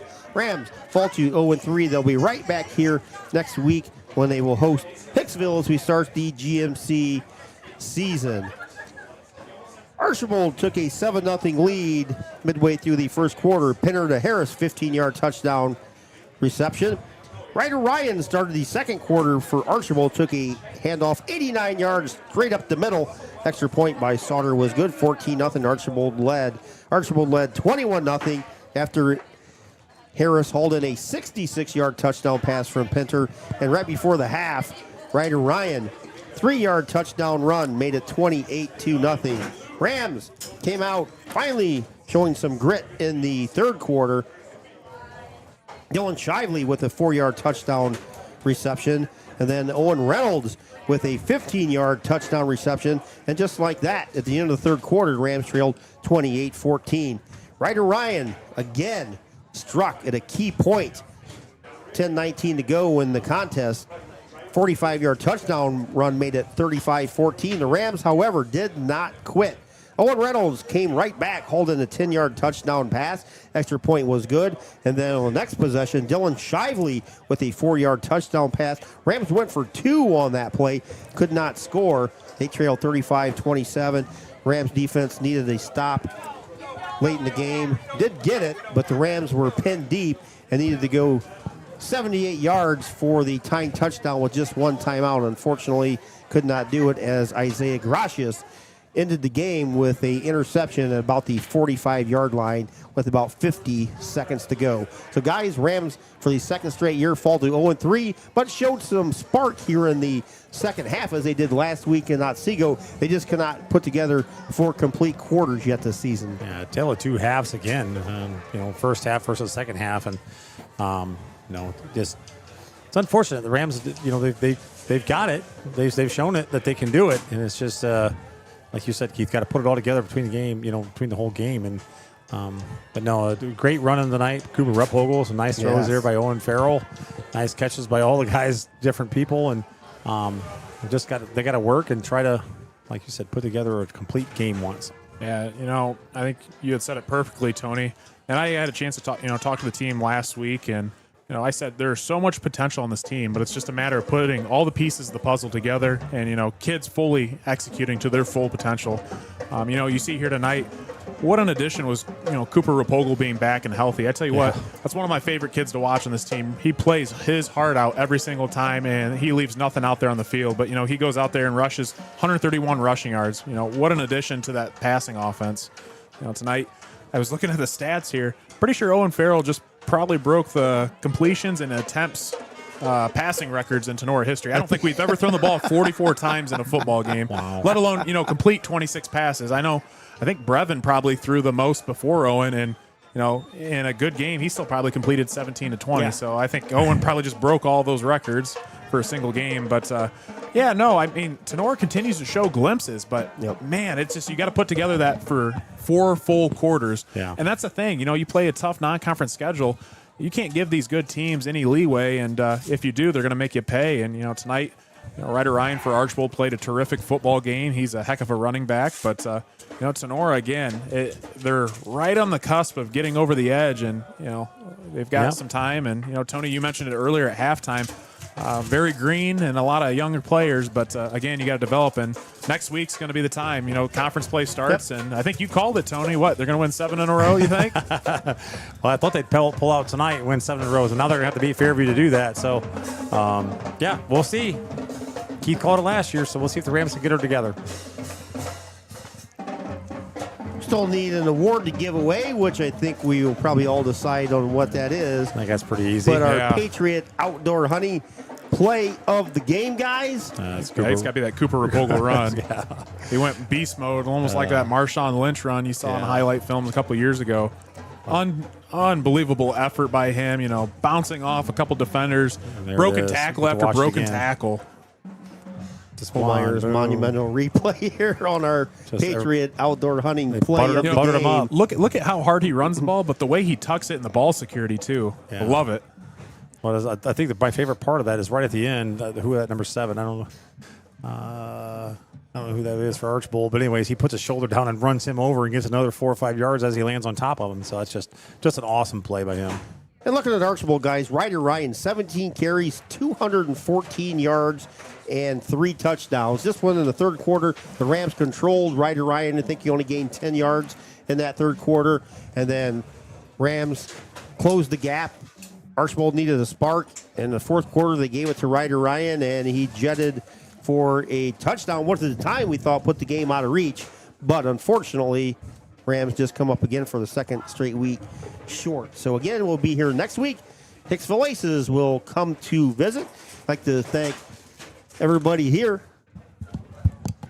Coach Fairchild, Dr. Logan, Dr. AJ for putting this all together. And thank our sponsors, Wiener, Hill, and Weber, attorneys at law.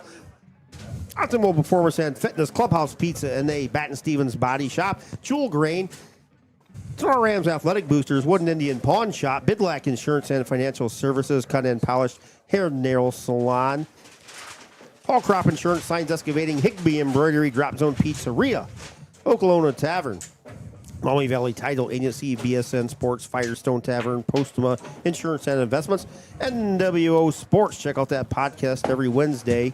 Brother Tacos and Catering, Schlegel Farms, Vince Salinas and Michelle Bacon, Laura Kepi, our fantastic athletic director, Mr. Jake Essick, and his family of wife Samantha and young son Milo.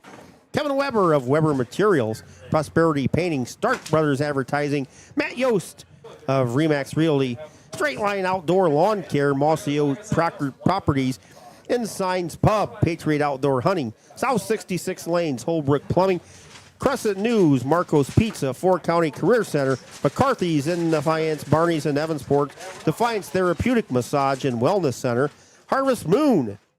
Head out there after the game right now. We're going to have a fantastic party out there for some of the 95 reunion people. Defiance, Water Recreation, Buckeye Aerial Ag, and Homeyer's Monumenting our voiceover men, Mr. Michael Hearn and Mr. Gene Sugg. So again, final from Tinora High School, Archbold with a 35-27 victory. Have a fantastic weekend, and we'll see everybody back here next Friday night. But our next broadcast here on Tinora Rams Live will be Tuesday, a huge volleyball match here at Tinora as the Fairview Apaches will come visit, and Mr. Michael Sebring will have that call for you. So enjoy your weekend, everybody.